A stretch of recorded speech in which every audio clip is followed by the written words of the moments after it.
Good evening, everyone. Welcome to a regularly scheduled meeting of the Land Use Committee. I am Tariq Lucas, the Vice Chairman of the committee. With me in the chamber is Councillor Stephen Farrell from Ward 8, Councillor Allison Leary from Ward 1, President Mark Laredo from Ward 7. We are on the committee. Not on the committee on Zoom is Councillor Pam Wright from Ward 3. We are also joined by, from the Planning Department, Kat Kemet, Sandria Berman, and from the City's Law Department, Andrew Lee. And we are also joined in the chamber with Acting City Clerk, Cassidy Flynn. And I also see Alan Lobovitz from Ward 6 walking into the chamber on the committee. And tonight's meeting is being both audio and video recorded. Let's begin. The first item this evening is docket number 224-25, request to exceed FAR at 25 Freeman Street. We're going to go to the petitioner, Lisbeth Ann Heyer. I see you're in the chamber. If you just want to turn on that mic and if you have a presentation and tell us about your project, please. And then we'll go to planning and then we'll open the public hearing. Thank you. I do, and also have my architect Laura Homich on the screen, who is going to screen share after I do some opening remarks. So my name is Lisbeth Heyer. I'm the owner of 25 Freeman Street in Auburndale. I'm here with my husband, Mike Vogelberg, and my sister, Michelle Heyer. And we want to thank you for hearing mine and my husband's request for a special permit tonight. This is to build an accessory dwelling unit above our existing attached garage, and it will provide for live-in care assistance for my husband, Mike, who has a spinal cord injury and has been confined to a wheelchair since a skiing accident in 2000. The ADU is designed to accommodate Mike's access to our driveway, which is including a 10-foot addition to the rear garage, which is what triggers the need for the special permit, because that addition causes us to exceed the FAR limit of 0.4 by 0.03. So it's a small excess, but nonetheless, it requires a special permit.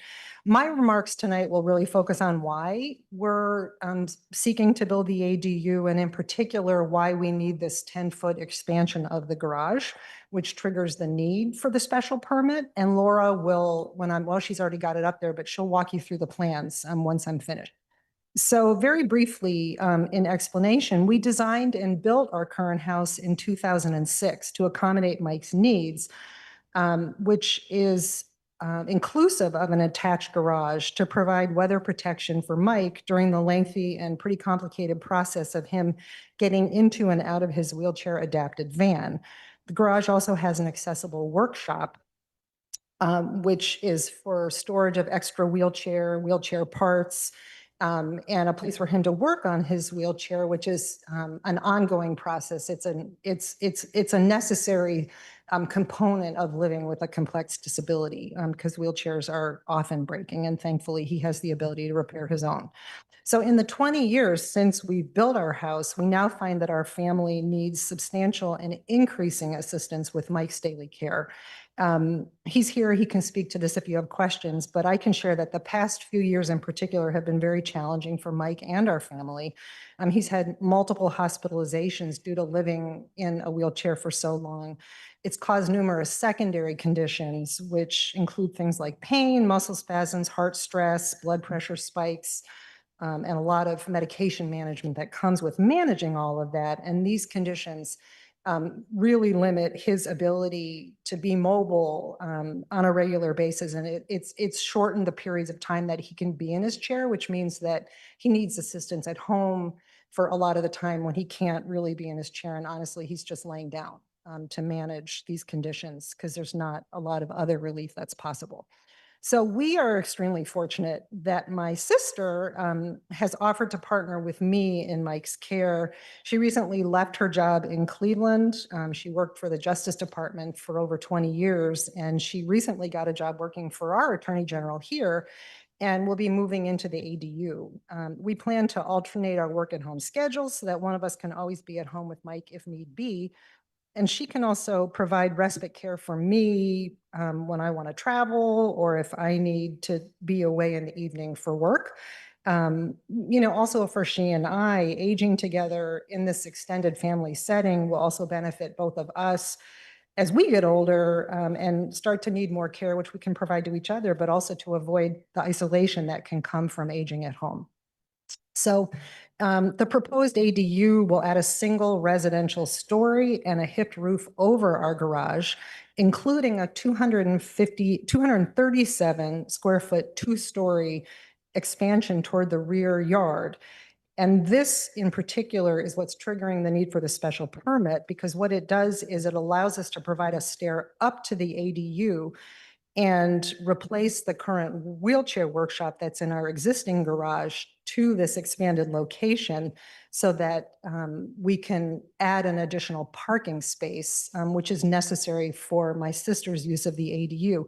This extra garage space is needed because our lot is narrow, our driveway is a single car driveway, and we can't have cars parking in our driveway because Mike can only drive his wheelchair adapted van. So any other car in the driveway becomes an obstruction for his use, which is why we need year-round off-street parking in a non-obstructed location to accommodate Mike's access needs for his car.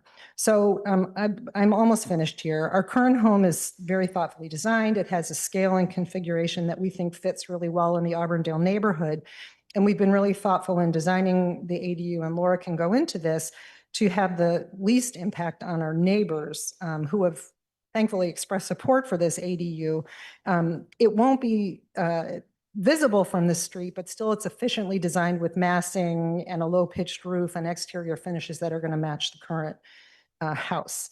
So in addition, in closing, just to highlight that there's additional benefits besides addressing Mike's accommodations and his needs. First of all, constructing an adaptable and by the nature of its smaller size, affordable ADU will expand the supply of housing in Newton, especially in a single family district that otherwise wouldn't be able to leverage use of that land that couldn't be developed.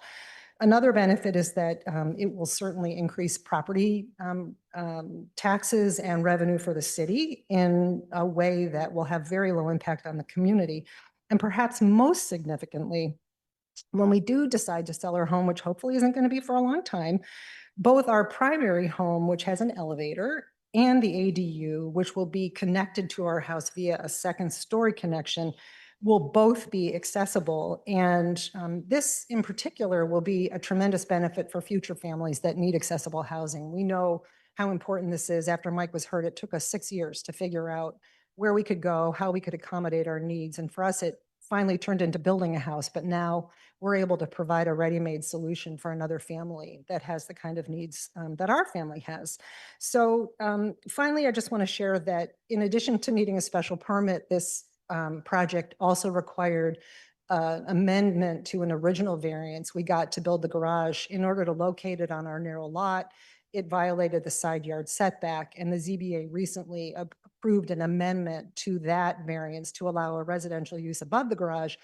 And we were extremely pleased that that finding was supported by a reasonable accommodation standard that kind of underpinned the ZBA's vote for that variance. So I just want to conclude by saying again, we're really grateful for your consideration, and we certainly appreciate that we found a way to move to Newton and hope that you will approve this special permit so we can stay here and remain involved and enthusiastic and active members of the Newton community. So with that, I'll turn it over to Laura, who is going to briefly walk you through the design.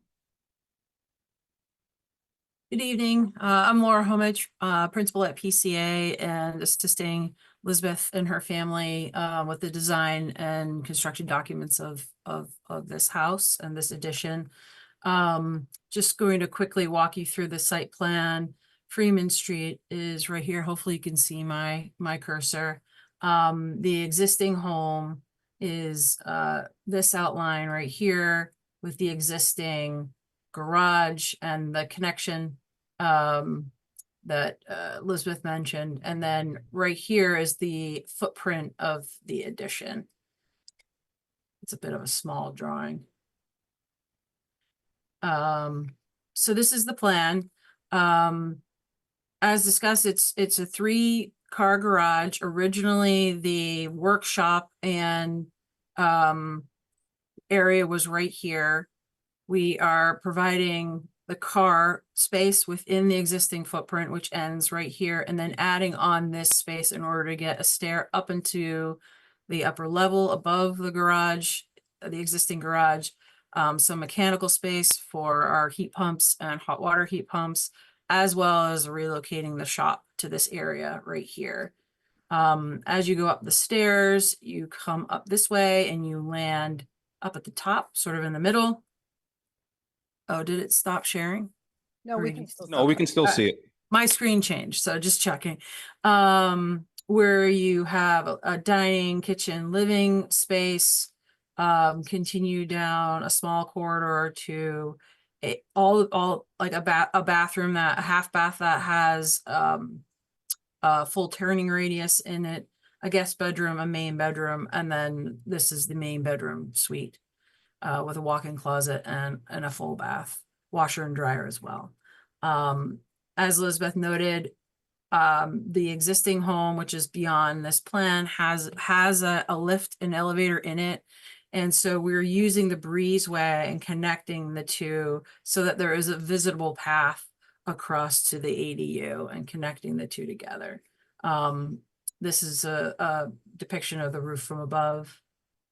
And these are our elevations. The existing building is hardy fiber cement hardy panel with clapboard and shake design. And so we're continuing that design. We're also continuing the windows that are in the existing building are still available. And so we're carrying those windows across to the addition as well, maintaining the garage type. So adding in a garage door, adding in a door access, and then some windows across the way.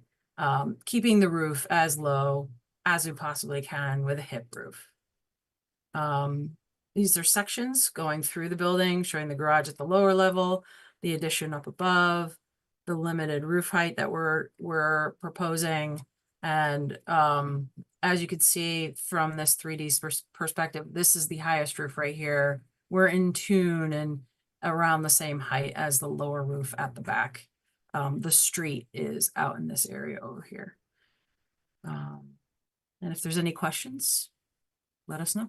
All right, thank you. Can you stop sharing, please? Yes, I And can. we'll go to Ms. Kemet from Planning.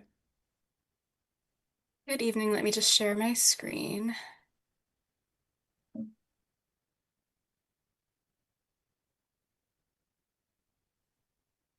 All right, good evening. My name is Kat Kemet. I am the Deputy Chief Planner in current planning for the city. This is petition 224-25, a special permit request to exceed floor area ratio. The site consists of an 11,821 square foot lot in Auberdale, which is improved with the single family dwelling.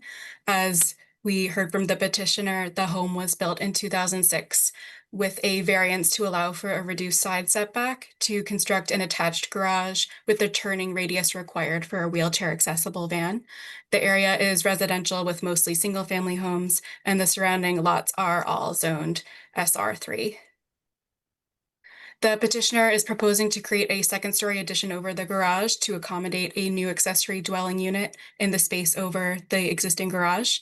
Because the additions will decrease the existing 3.9-foot side setback to 3.6 feet and extend that nonconformity vertically, the petitioner needed to amend their variance. That reduced setback and the variance amendment was granted by the Zoning Board of Appeals in July, so that relief is all set. In addition to the amendment to the variance, special permit relief is also required to exceed the maximum FAR or floor area ratio. So that will be increasing from 0.32 to 0.43, where up to 0.40 is allowed by right.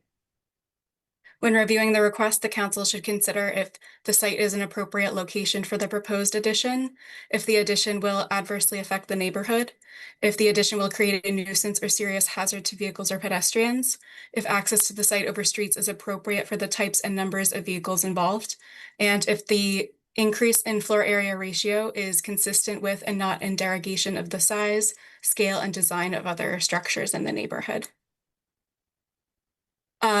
We are supportive of the petitioner's request. We agree with the Zoning Board of Appeals assessment that this is a request that meets the threshold for a reasonable accommodation, since it will facilitate the creation of an accessory dwelling unit that will serve as housing for a caregiver for someone with a disability that lives in the home. The footprint of the building will increase slightly by about 237 square feet, but most of the new habitable space will be contained within the existing footprint of the building. And the addition will be located towards the rear and will have minimal visibility when viewed from the public way. And the design appears to complement the existing building well. So we're supportive of the request. And that concludes my comments. I'm happy to pull up plans or answer questions at the request of the committee. Okay, thank you, Ms. Kemet. We're going to go to the public now. If there's anyone in the chamber who wants to speak on behalf of this or speak to this petition, please step up to the mic. If anyone is on Zoom, please raise your virtual yellow hand and I will call on you. Okay, I don't see anyone, so let's take it into the committee. President Laredo. I'm going to keep it short and to the point. I'm going to move approval since Councilor Block is not here and it's his ward. Good, Thank thank you. Anyone else? Councilor Leary. Close the public hearing Yeah, first. got it. Councilor Leary. Thank you very much. This is a very reasonable project, and I'm certainly supportive. And I think it's important that people have a chance to change their homes when their needs change. And the fact that this is, someone who needs extra help and who's using a wheelchair is really important that we, accommodate those uses. So I'm in fully support, and I think it's actually a very lovely, well and thoughtful project. Thank you. Anyone else?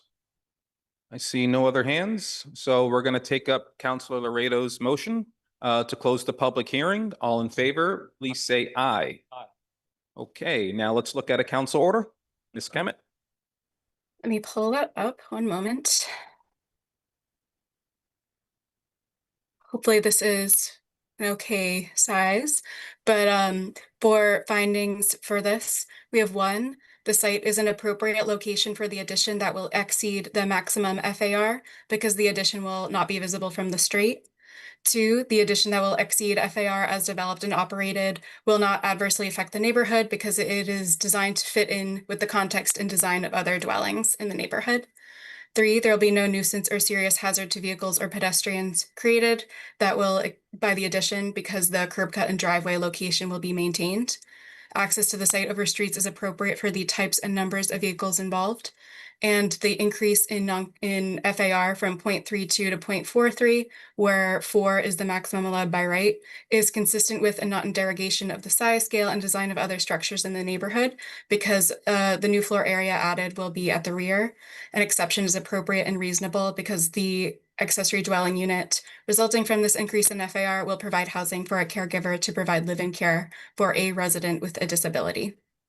And for conditions, we have our standard referencing conditions with the site plan and architectural plans provided by the petitioner. And we have our standard building permit and occupancy conditions. Planning will review at the building permit stage and the occupancy stage to make sure that everything conforms with what is approved here, if it is approved. Okay, And thank you. that concludes that. Ms. Kemet, thank you. Quick question. Do you need anything about the variance from the Zoning Board of Appeals in that council order at all? I don't believe so. The variance, I think, stands on its own, unless law has other thoughts on that. Attorney Lee? Mr. Chair, I agree with planning. There does not need to be a reference to the variance in the special permit board order. Okay, thank you. Let's take a vote. Ms. Flynn? Counselor Block, Counselor Downs, Counselor Farrell, Aye. Counselor Kelly, Counselor Leary, Aye. Counselor Lobovitz, Aye. Counselor Lucas, Aye. President Laredo. Aye. The motion passes 5-0. All right, thank you and good luck with your project. Yep. Sure, yeah, absolutely, yes. Absolutely, go right ahead. Okay, we're going to go to the next petition, docket number 226-25, request to extend non-conforming height at 163 Lincoln Street. Okay, I see you're in the front row. All right, just introduce yourself, speak into the mic, and tell us about your project, please, sir. My name is Jonathan Weinstein of 163 Lincoln Street. I'm here tonight with my wife, Allegra Petty. Our builder, Peter Kavanaugh, is also here in the chamber, and Allegra's parents, Richard and Lynn Petty, are joining us by Zoom. So we purchased 163 Lincoln Street in November. We came to purchase it because Allegra's father has been in declining health. Her parents are longtime residents of Arlington. Their old home was not very accessible for Richard with his declining mobility. He has severe issues with walking and especially stairs due to Parkinson's, as well as Alzheimer's. So at that time, about a year ago, we started considering building an addition for them at our existing home in Waban. We learned all about FARs and setbacks, and an addition at that property would not work. Accordingly, we purchased a property with a larger lot at 163 Lincoln Street for the purpose of, joining Allegra's parents to our household and having a house that would be accessible for them, especially for Richard with his declining mobility. So we had a large-scale renovation on the existing house that was completed in May of this year, a couple of months ago. While that renovation was going on, we were also applying for a permit for an addition for accommodations for Allegra's parents, specifically with first floor bedrooms and a more easily navigable staircase, as well as an in-house lift to go up that staircase. So we got through almost the entire permitting process on the addition with the building department, at which point we discovered that a quirk in how height is measured, which was effective January of this year, and the committee will all be familiar with this. Because of a quirk in how height is measured, we discovered that we needed a special permit. Specifically, when an addition is put on, the grade is recalculated based on the new footprint of the dwelling because of a very slight slope in back of the house where we're building the addition. The average grade when the addition is finished will be 2 inches lower than previously. So the official height of the tallest point in the house will be 2 inches higher than the non-conforming height, which has been non-conforming, for more than 100 years. The actual addition is shorter than the existing house by a story. So it's a 3-story house. We're building a 2-story addition, so shorter than the existing house, but officially the height is going up. And in order to get an exception to that, that's why we need to apply for a special permit. And I thank you all for hearing that. So this appears, by the way, to be a completely unintended consequence of the new rules for calculating height. The rules were changed to prevent certain other projects where people were gaming the height rules by changing the grade, not for this kind of project.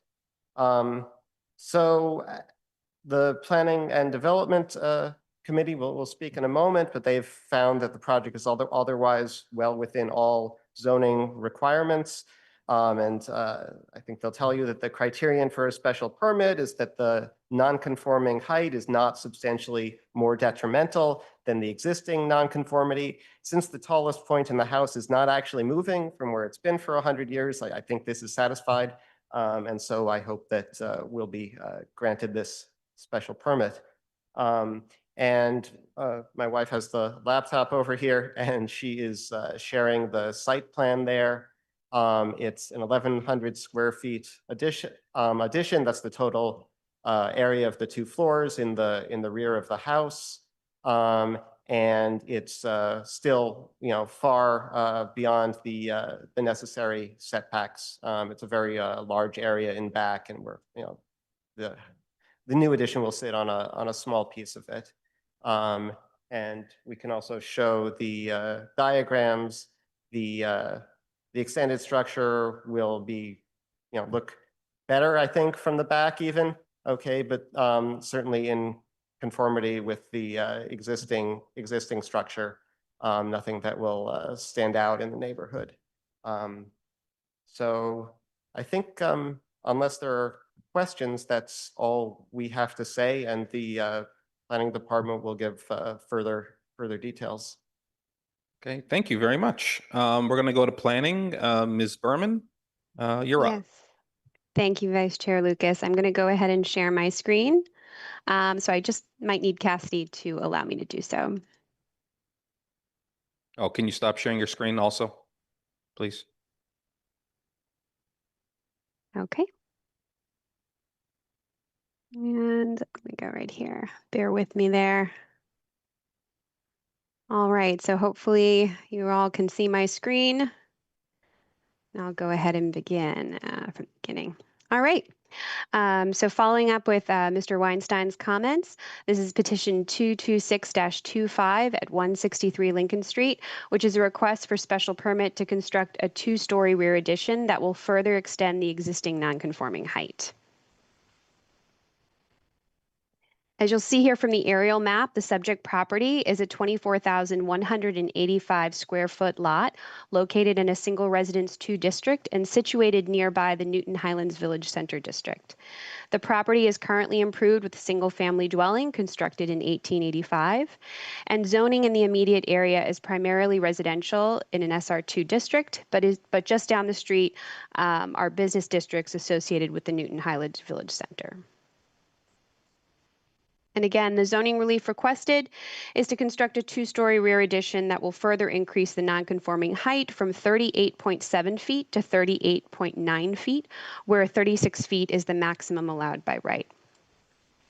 And criteria to consider when reviewing this proposal is whether the proposed increase in nonconforming height is not substantially more detrimental than the existing nonconforming height is to the neighborhood.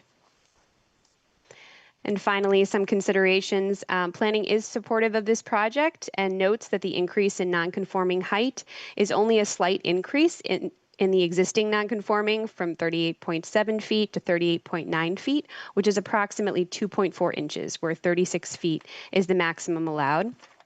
The proposed 2-story rear addition is well integrated into the layout of the existing home and will be minimally visible from the street. The proposed height increase will not raise the overall height of the primary structure, which is 2.5 stories. And it is, as Mr. Weinstein pointed out, a change in the average grade, which is causing the height to increase. And finally, the project is compliant with all other zoning requirements, including open space, FAR, lot coverage, and setbacks. And finally, the historical department staff did review the petition and did not have any concerns. That concludes the planning presentation for 163 Lincoln Street. Vice Chair Lucas, I will stop sharing my screen and hand it over to you. Okay, thank you very much. We're going to go to the public right now. So if there's anyone in the chamber who wishes to speak about this particular development, please step forward. If anyone is on Zoom, please raise your virtual hand and I will call on you. Seeing no one. Bring this into committee, but before I do, I just want to welcome Councilor Lipoff and Malachy, not on the committee. They are on Zoom right now. President Laredo. So this strikes me as an extremely straightforward project. I don't think we need to debate any further. I'm going to move approval. And it was a public hearing. Okay, Thank you. good. All right. Anyone else on the committee? Anyone not on the committee on Zoom? Okay, we have a motion to close the public hearing. All in favor, please say aye. Okay, let's take a look at a council order.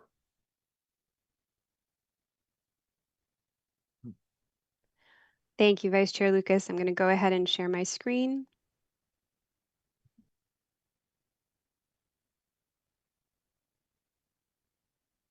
All righty, and I hope you folks can see this. We have here, start from the top, my apologies. Oop. Having fun with my computer over here, I apologize. So we have here that the proposed increase in non-conforming height is not substantially more detrimental than the existing non-conforming height is to the neighborhood, as the two-story addition meets all other dimensional standards and is designed to complement the existing non-conforming single-family dwelling. Scroll down, we have here the petitioner's information, details on the special permit relief. And finally, we have the standard plan referencing condition, standard building permit condition, and finally, the standard final inspection certificate of occupancy condition. And I made sure just to note here to include the FAR calculations with their as-built information. Happy to answer any questions, and I will stop sharing my screen. Okay, thank you. Ms. Flynn, can you call the roll, please? Oh, hold on for a second. Counselor Lobovitz. So I also just wanted to mention that this is, we're very supportive of this, or at least I am, for similar reasons to the last petition. The architecture, this only a slight variation from the requirements, and especially trying to accommodate a family such as this with needs in the city. This is very important as a expression of value to our citizens, I think. Thank you. You're welcome. All right, let's take a vote. Ms. Flynn. Counselor Block, Counselor Downs, Counselor Farrell, Aye. Counselor Kelly, Counselor Leary, Aye. Counselor Lobovitz, Aye. Counselor Lucas, Aye. President Laredo. Aye. The motion passes 5-0. All right. Good luck with your project and have a good evening. And we've also been joined by Counselor Block in the chamber. We're going to go on to our next petition. Docket number 142-25, request to exceed FAR and to allow parking in the front setback and within 5 feet of the street at 65 Clark Street. Good evening. Just please state your name, your address, and I presume you are the petitioner from last time. And tell us any updates. And I know there was a neighborhood meeting. If you could just give us an update on that as well, please. Yes, hi. I'm sorry. My name is Sanjay Desai. I am the other partner of RMR Development. We are the developers for 65 Clark Street. My partner is joining us virtually. He was the one present last time. We have we updated the site plan and accommodated we took your feedback and updated the site plan, and we came up with a new plan, which I would like to share. Please do. Who is going to share it? We engaged a realtor for this project already. His name is Ryan Cook, and he's right here. He's going to, if you can give us a few seconds, please. I'm also joined by some of the neighbors here and some neighborhood folks virtually. Are you going to step forward, sir, and speak to it? He's yeah. Yeah. So I'm hold on for a second. I need you to speak into the mic. Sorry. My name is Ryan Cook. I'm a resident at 108 Athelstane Road. I live directly across the street from the project, 65 Clark. So for the past 2+ years, it's been something that I've been witnessing, watching, and I am a residential real estate agent. I'm here in support of the project to try and get it moving along. So, do you have anything you want to share? Yeah, I have the screen shared. I have, you know, just my neighborhood support and professional support for this project to see it progress.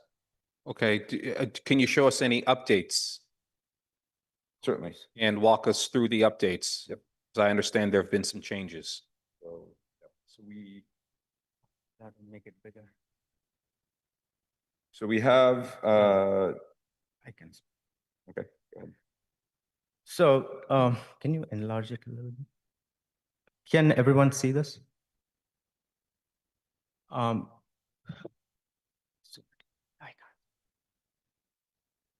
So we have used the existing curb cut at existing driveway on Clark Street for Cloverdale Road. We have reduced the curb cut to half the size. We are keeping 2 parking stalls on the Clark Street end and 2 on the Cloverdale's roadside, and we are within the city requirements of 5 feet from the curb. That is the update for this site plan. And we would like to, since we have updated this, we would like to rescind the relief we are seeking for the parking. And we hope we get it. We also worked with the arborist from Save Tree, and we came up with the planting schedule. We'll show it in the tree preservation plan in a second. Scroll down to second. Okay. So if you happen to see a lot of reds with AS, AR, and TO, those are the trees we are planting. The red axis that you see on the Cloverdale Road parking side is those are the trees that will be removed. Tree number 4 is closer to the Cloverdale Road. Tree number 5 is a little bit on the second parking stall.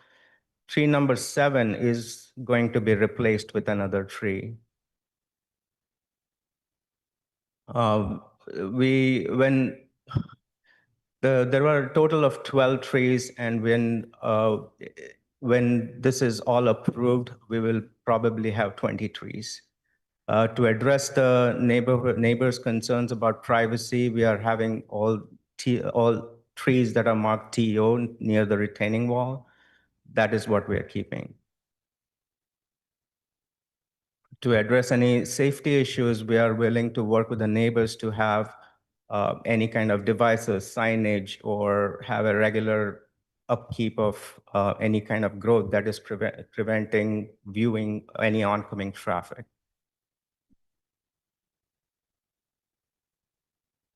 Our request to seek relief from the for exceeding the FAR from 0.49 to 0.6 still remains, and we would like to talk about that today. I would also like to show you one other thing here.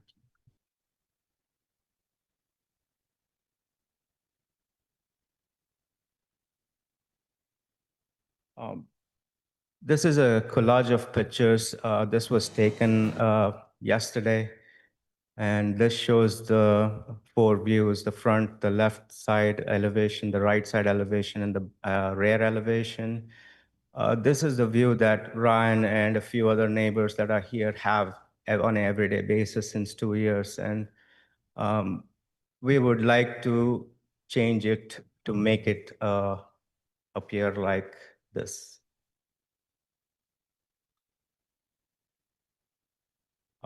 This is one of the elevations. This is the rear elevation. I think this is the last one. Go up.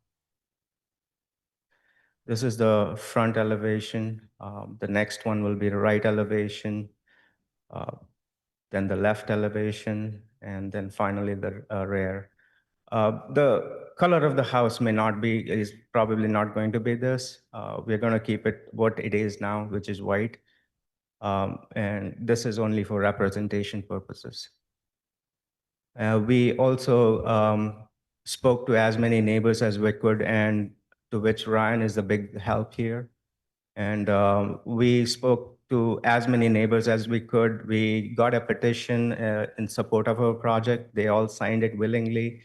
We also had a town hall meeting virtually, and many of them attended. I don't have the final count, but I know many of them attended, and they were, some were very vocal about their support to it. The others didn't speak, but they didn't have any objection either. So we took it as their support. Okay, and we also received your letter with the signatures of all the people who, oh, Yes, sir. there it is. Okay. Yeah. Is there anything else? That's all. So, Okay, thank you. And if we have questions, we will come back to you, okay? So if you could stop sharing, and we're gonna go to planning, Ms. Kemet, please. Hello, let me pull up my plans. Here we go.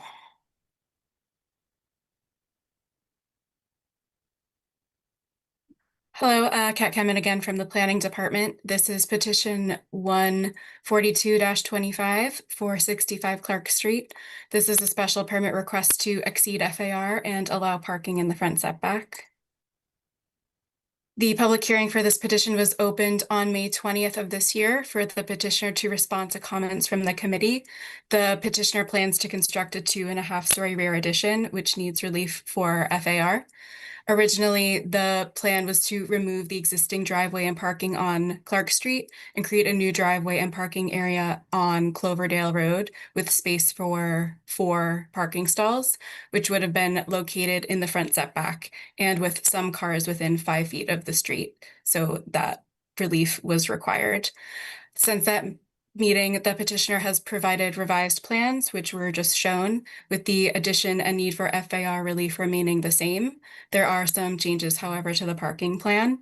There will now be 2 curb cuts, one on Clark and one on Cloverdale, with tandem parking for 4 cars, with 2 located in each driveway. The stalls still need relief for their location in the front setback, but the stalls are now all 5 feet or more from the street, so that element of relief is no longer required, and all of the stalls will measure 9 by 19 feet. And they have also proposed a change in material for the driving areas to permeable pavers, which planning is supportive of. For criteria, the council should consider if the site is an appropriate location for the parking in the front setback, if the project will adversely affect the neighborhood, if there will be a nuisance or serious hazard to vehicles or pedestrians, if access to the site over streets is appropriate, if literal compliance with the city's parking regulations is impracticable due to the nature of the use or the location size, width, depth, shape, or grade of the lot, or that an exception would be in the public interest. And if the proposed increase in floor area ratio from 0.49 to 0.6, where 0.5 is the maximum allowed by right, is consistent with and not in derogation of the size, scale, and design of other structures in the neighborhood. And that concludes my comments. Happy to pull up any plans or answer questions. Okay, thank you, Ms. Kemet. We're gonna go to the public hearing right now. So if there's anyone in the chamber or on Zoom who wants to speak to this, please step up to the microphone. If you're on Zoom, please raise your virtual hand and I will call on you. And we're gonna start with comments in the chamber. Just state your name and address and you will have 3 minutes. My name is Ella Pelish, and I live on 67 Athelstane Road, which is a few houses down from the house we're talking about. And I was thrilled to find out that the house will not be destroyed, that it will be refurbished, and I'm very and I hope that that the project will be approved, so we can have another nice house, and the house that's not destroyed, that's staying in the neighborhood, and according to the neighborhood's character. Okay. Thank you. Thank you. I see someone else. Step forward, please. State your name and address and you have 3 minutes. Thank you. My name is Catherine Sidney. I live at 108 Athelstane Road, right across the street from this house. And I just wanted to be here to express my support for the project. It's been really sad watching this house fall into total disrepair for years now. And I actually have grown up in the house where I live now, so I know the neighborhood really, really well. I think these plans look beautiful. It looks like the house that they're planning looks like it's going to fit in with the other houses. It doesn't look like a crazy modern house like some of the ones I've seen going up that I don't love. But these plans look beautiful. The house looks better than it looked before. And so I just wanted to make sure everyone knew how important it is for us in the neighborhood to see this eyesore be fixed up. And we're hoping that you approve. Okay, That's thank all. you. Thank you very much. Anyone else in the chamber or anyone on Zoom wish to speak? Raise your virtual hand or step forward to the microphone. Seeing none, I'm going to go into a committee. Any committee members? I see Counselor Lobovitz, then Farrell. Could we pull up the site plan again? I wasn't clear exactly where the parking spaces are on Clark. Are you asking planning or the petitioner? Oh, Either one, just. let's go with the petitioner, Ryan Screen.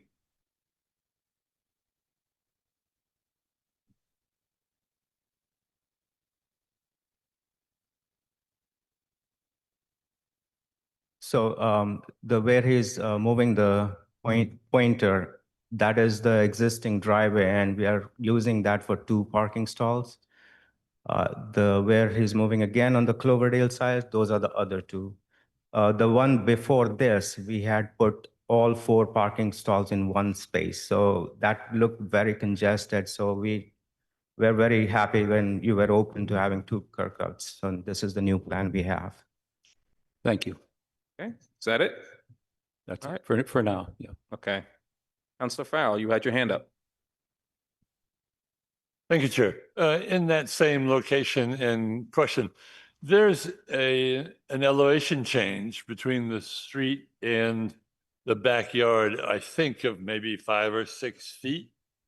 And I'm curious to know whether that tandem driveway is going to have a slanted roadway into it, or are you going to fill the backyard so that it will be at the same height as the road? We could fill the backyard. I mean, we haven't made any changes to the elevation. We are just installing the parking stalls there. So if need be, we can actually raise the parking stalls. Yeah, it was my same question last time, but I didn't understand. So you are going to be basically filling the backyard? Will you have retaining walls in there to hold? Yes, we are having retaining walls. And what height are the retaining walls? I believe 4 feet. Could we get a more definitive answer to that? Yes. Because I think that the elevation change is greater than 4 feet. Can I just go to planning real quick? Ms. Kemet, are there any changes of grade and what do you have for retaining walls on site? There are changes to the grade. I don't recall off the top of my head the heights of the walls. I'll look that up now, but they did not seek relief for retaining walls, so I believe they're under 4 feet, but let me double check. Thank you. And did you say that there is a change of grade in that part of the lot? Yes, there are several changes of grade on the site. Okay, thank you. While she's looking that up, do you have any other questions, Councilor Yeah, Farrell? in that same area. Of the trees that you're going to remove, there is one in the very corner, back corner, which is a very significant tree. I don't see it on your plan either as existing or being removed. It's right next to the fence. I would say it's within a foot to 2 feet of the fence in that very back corner. All the way on the Right back? next to the road? That one? No, back towards the road. Now towards your neighbor's fence and back. Yes, in that area. There's a very significant tree there. And there is a very significant tree on the other side of that fence, which belongs to your neighbor. My questions are, 1, what happened to the tree on your property? Will you be taking it down? And 2, in taking it down and in building your tandem parking spaces, I'm concerned about what damage you might do to the roots of the very significant tree on your neighbor's property, which is right up next to the fence. And it's an even more significant tree than the one on your property. And if you have you should cut or damage those roots, then I think you will be killing that tree. So I'm interested in knowing about retaining walls and what's happening with those two trees and whether you've taken those in, whether your tree people have taken that into account. I have Tom from Save a Tree on this call. May I defer it to him? Yeah, certainly. Yeah. Tom, do you mind speaking with you?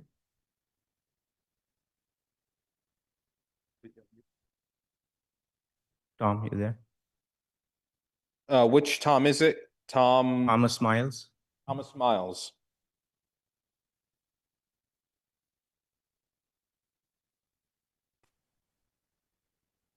Yeah, yes. Can you hear me?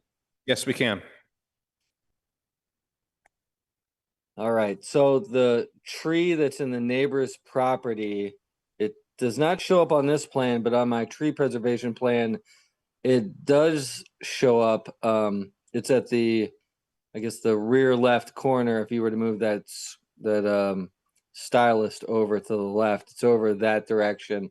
There will be, well, there is a third tree. The 3 trees will be removed in the backyard. So I don't know where another significant tree is in relation to these 3 trees are the significant trees in the backyard that would be removed, and then we are replanting actually to compensate for the loss of those 3 trees. There are street trees, but they're not very close to this exact construction. Well, I'm referring to the very corner of the street and the back fence. And on each side of that fence, within a distance, unless I'm mistaken, of no more than 2 feet, there's one very significant tree on this property, and there's a very significant tree on your neighbor's property. And I'm just concerned, I don't know why that tree doesn't show up on the plan as one being removed, unless someone can tell me who visited this with me yesterday that I saw things that don't exist. And then 2, what protection you will give to the tree of the neighbor, because I do believe that if you cut the roots, you'll be killing that tree also. So just put those issues out there. And again, I would like to know about the retaining walls. Thanks. Thank you, Chair. Okay, well, we're going to do the retaining walls. I see Ms. Kemet has her hand raised. Okay. Yep, for the retaining walls, there is a wall at the bottom of the site plan, so close to, yes, thank you. Near there, it reaches a maximum height of 3.5 feet. There's also a retaining wall along the left-hand side up near where that other parking area is that reaches a height of 3.7 feet. So those are all under the 4 feet threshold. So the fill then for the 2 parking spots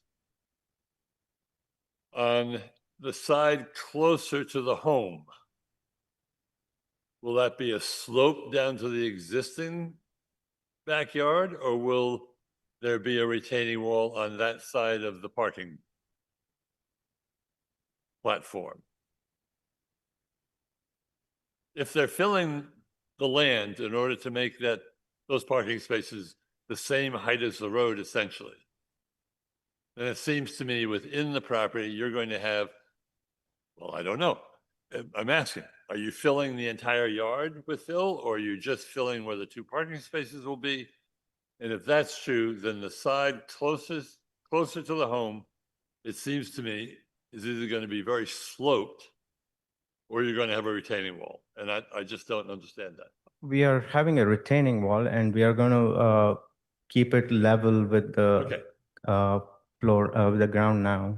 Planning did not describe a retaining wall where I'm saying I think there will be one. You're suggesting there will be. It's kind of indicated in the 2 solid lines where Ryan is moving the cursor. Right. I'm That's the talking about the retaining other wall. side of that driveway. I'm sorry? You're going to fill all of that land, is that correct? Yes. To raise the parking spaces up. Yes. I'm talking about on the far side, right, go back with your cursor. No, come back down with your cursor. See what tree number, was it a 19 with a tree? That side. that- Is there a retaining wall there? No, there's no retaining wall there. So what happens with all that fill? Does it just slope down to the existing backyard? Or are you filling the entire yard?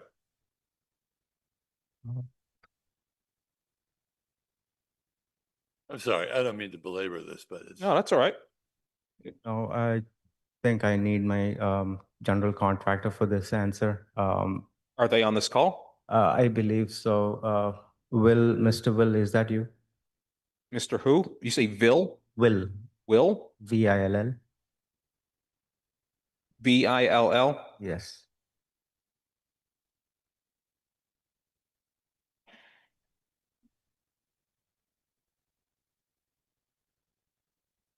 Oh, Will. Mr. Vil, are you there?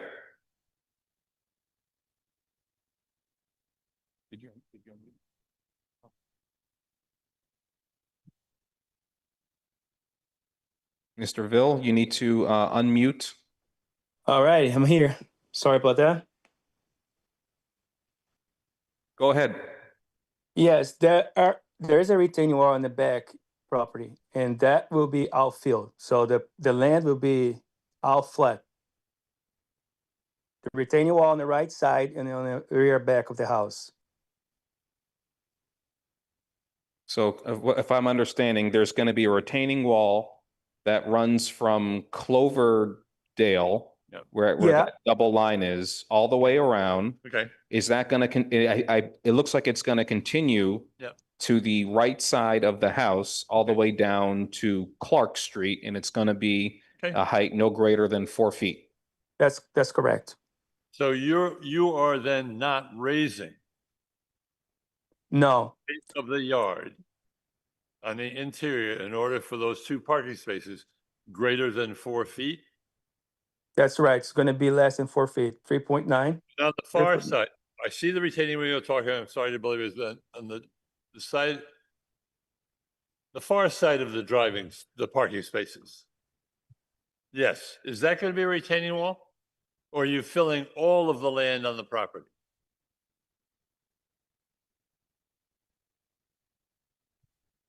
Mr. Vil? Is he? Oh, looks like he dropped off. Well, sure, as I say, I don't mean to belabor, but I'm very concerned about whether there will be a retaining wall, how high it will be in order to maintain those driving spaces. And when they fill the land on the other side up to the current retaining wall, they will in fact kill any tree that is along that space, because you cannot raise the dirt level on a tree 3 or 4 feet without killing it. So again, I'm concerned about the very large tree that's in that corner. And I'm concerned about the root system for the tree on the neighbor's property. And I don't know how to say these things any more clearly than that unless somebody has an answer. So if, again, I think there will not be a retaining wall in where those parking stalls are in the rear to the right of them. It will only be to the left of them on the property line. So then are they filling the entire backyard? Because that's a very steep slope. That's a question for Mr. Vil. Yes, the entire yard will be filled. So when you show pictures of the back porch, they're actually going to be raised up. So The pictures you have That's- right now, it seems to me that you show supports for that. Yes, you show supports for that. Or so you're raising that entire yard all over. So that's already raised. That's level to the street. Correct. I understand. But it appears to me now that there is no slope on the right side of that driveway because all of the land on the entire property has been filled in the backyard. And That's correct. That's correct? Correct. There'll be no slope. There's not going to be a slope. There'll be a retaining wall on the left side of those parking stalls in the rear of the property. Say that, I'm just saying it's an awful lot of fill, which Okay. they are certainly right to do. But I didn't understand that, and I wanted to be clear. And you that also There is need- going to be no retaining wall on the right side of that driveway or at the end of the driveway. They're filling the entire land there with fill. That's Okay. what I understand, and you still need an answer to your question about the roots to the trees. And the one tree that's in the corner that they will kill unless they show us they're taking it down. That, right where that cursor is right now, there is a very significant tree. And unless they show us that's on their plan to take down, Are you removing the tree right there where that cursor is? No, this is the tree preservation plan. We did not see any such tree here. What I could try is, there is another file which I may ask Kat Kemet to open if she can. Ms. Kemet? Sure, what's the file that you would like opened? It was a tree preservation plan. It was sent sometime in June of this year. Okay, Ms. It's- Kemet, do you need time to get to that, or should I call on someone else? I believe I have it. If I could be allowed to share my screen. But Is it from August? Right. June of 25. Okay. I have one from August. Probably a 6 or 8 page document. It's a PDF file. Give me a moment. I'm not sure that I have okay, the we're going to go to someone else while you're pulling that up, and we're going to come back to that. Anyone else on the committee? Nope. I see Counselor. Sorry. Oh, I see Counselor Maliki on Zoom. Go ahead.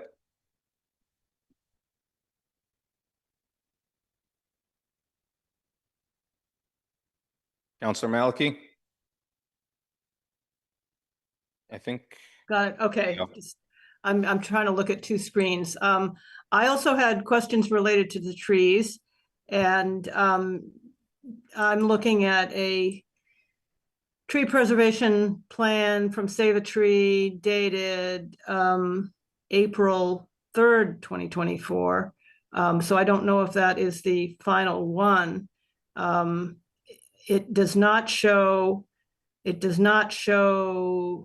the next door neighbor's tree. And I agree with Councilor Farrell that it's completely inconsistent to be showing on the plan I'm looking at from April, it shows the radius around the trees that should be protected, but it would be, and I see the red outline for the property in question, 65 Clark, but you can't just plunk a driveway and even more so can't just, raise the grade almost 4 feet, a couple of feet away from a tree and expect it's not going to damage the tree. So that's completely inconsistent with the idea of protecting the tree that does not actually show in the plan. But besides that, I had a question about the planting plan, because I was trying to look at the, let me find it here, the proposed site plan, and especially in the front yard. I'm trying to look at distances here, and just going by the some of the marked distances, from the sidewalk to portions of the building, 19 feet, 22.9 feet, et cetera. And then where in the front, the right side of the front yard and the left side of the front yard, which is essentially the corner, corner of the lot, front corner, each of those has 4 trees, 2 red maples and 2 sugar maples. And it looks like they're going to be planted roughly 10 feet apart, which is completely unrealistic for either species. They're both large maturing species. When we plant them as street trees, the city requires that they be 35 feet apart. You could maybe get away with 30 feet or something like that. But eventually as they grow to maturity, they're going to be overlapping canopies if you plant them 10 feet apart. We don't even plant, crab apples and service berries 10 feet apart. We plant them 20 feet apart. So the planting plan looks completely unrealistic from a spacing point of view. And I really think you need to be planting fewer trees and paying the difference into the tree preservation fund. Are you all set? Yeah. Okay. We're going to go to Ms. Kemet. I think she has an update on the tree protection plan. Yeah, I believe I found the file that the petitioner was looking for, if you'd still like me to pull that up. Yeah, please. Can you also share your screen with that too? Oh, there you go. Pull that up. So I'm not sure if there was a particular page you were looking for, sir, but. Can you zoom in a little bit, please?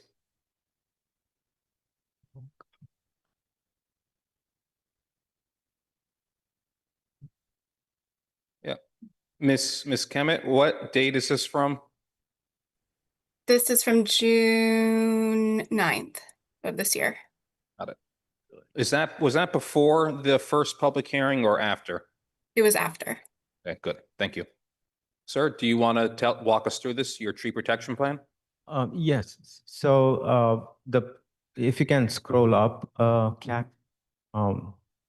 So this one gives you a list of all the trees and the condition they're in, the sizes, the types, and things like that. And if you scroll down a little bit on the same page, you will see 4, 5, 7 need to be removed for the retaining wall and parking pad. The tree number 6 is not being removed, but it needs some air spading and root pruning. But nothing else beyond that. Tree number 8 is going to be taken out altogether because it is extensive dead wood. Can you make this bigger? Can you zoom in?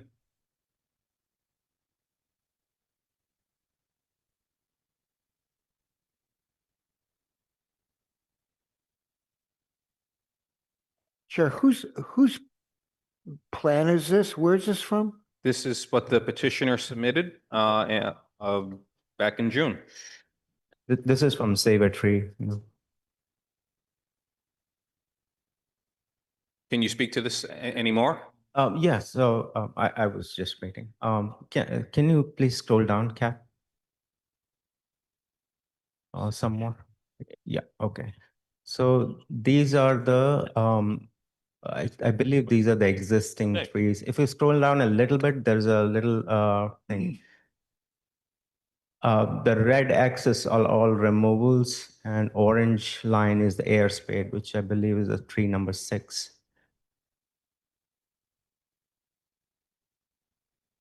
If you can scroll down a little bit more.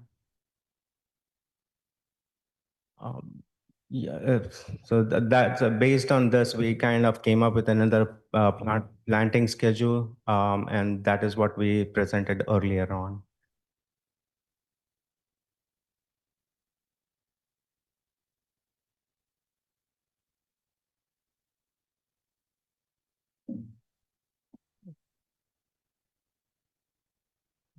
Is there anything else you want to share?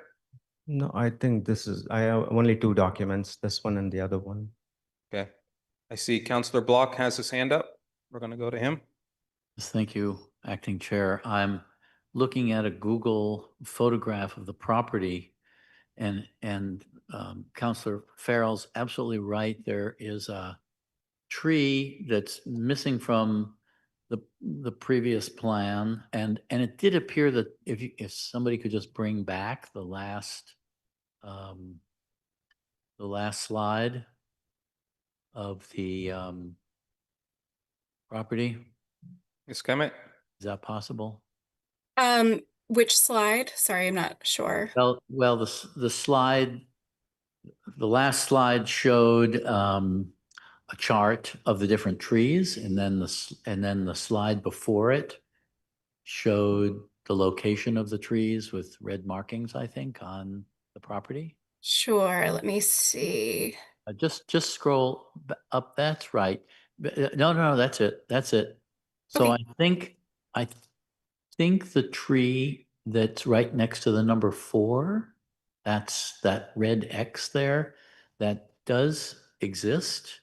And I think that's the tree on this property that seems to be missing from the other plan. It's just missing, but it is a pretty significant tree. And then there is one just on the other side of the property line. So I'm sorry, I'm still not able to see which one this is. Is it near 12? Yeah, yes. Well, I don't know if it's 12 or 4, but it is right near the Cloverdale Road, and you're proposing a curb cut, and the trees are very close to that curb cut. And whether it's number 12, which is the tree, or number 4, I can't really tell. But It would be number 12, if I may. Number 12 is a street tree, actually. and what do you mean by that? You mean that's a city-owned tree? It's adjacent to the sidewalk. It's technically off the property. Well, it's not between the side, it's not on the berm between the sidewalk and the street. It's on the property side of the sidewalk. So you're telling me that the property line, It's outside. Oh, I'm not a surveyor, but it's outside the fence line. I don't have access to my photos, and I haven't seen the site in a while, but I remember it as it's similar to 10, 11, and 12 are adjacent to the sidewalk.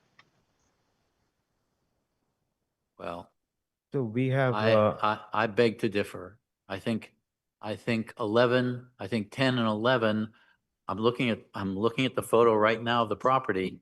Those trees are between the sidewalk and the street. Tree number 12 is not. Tree number 12 is on the property side of the sidewalk. It could be that the property line doesn't go all the way up to the sidewalk. I can't tell that from this. But in either case, the tree plan has to respect that tree, because the root system will be affected by this project. So if I could just interject real quick, and I'm going to go to you, Councilor Farrell, afterwards. Sir, it appears that the committee is in favor of the addition. I haven't heard too many questions about the double curb cuts. I know that's related to the tree plantings that are going to be removed, the tree plantings that will be installed, and your overall landscaping plan. That seems to be where the questions are coming from the committee and from Councilor Maliki. So I think it's the landscaping plan is what we would like to see, a more robust landscaping plan. I think that's what this project is missing. So I'm going to go to Councilor Farrell right now. Thank you, Chair. Just quickly, the last photograph we saw, was that of the existing status of the property? oh, yes, Pardon me? yes. Because I don't believe, unless I really didn't see yesterday, all of those trees between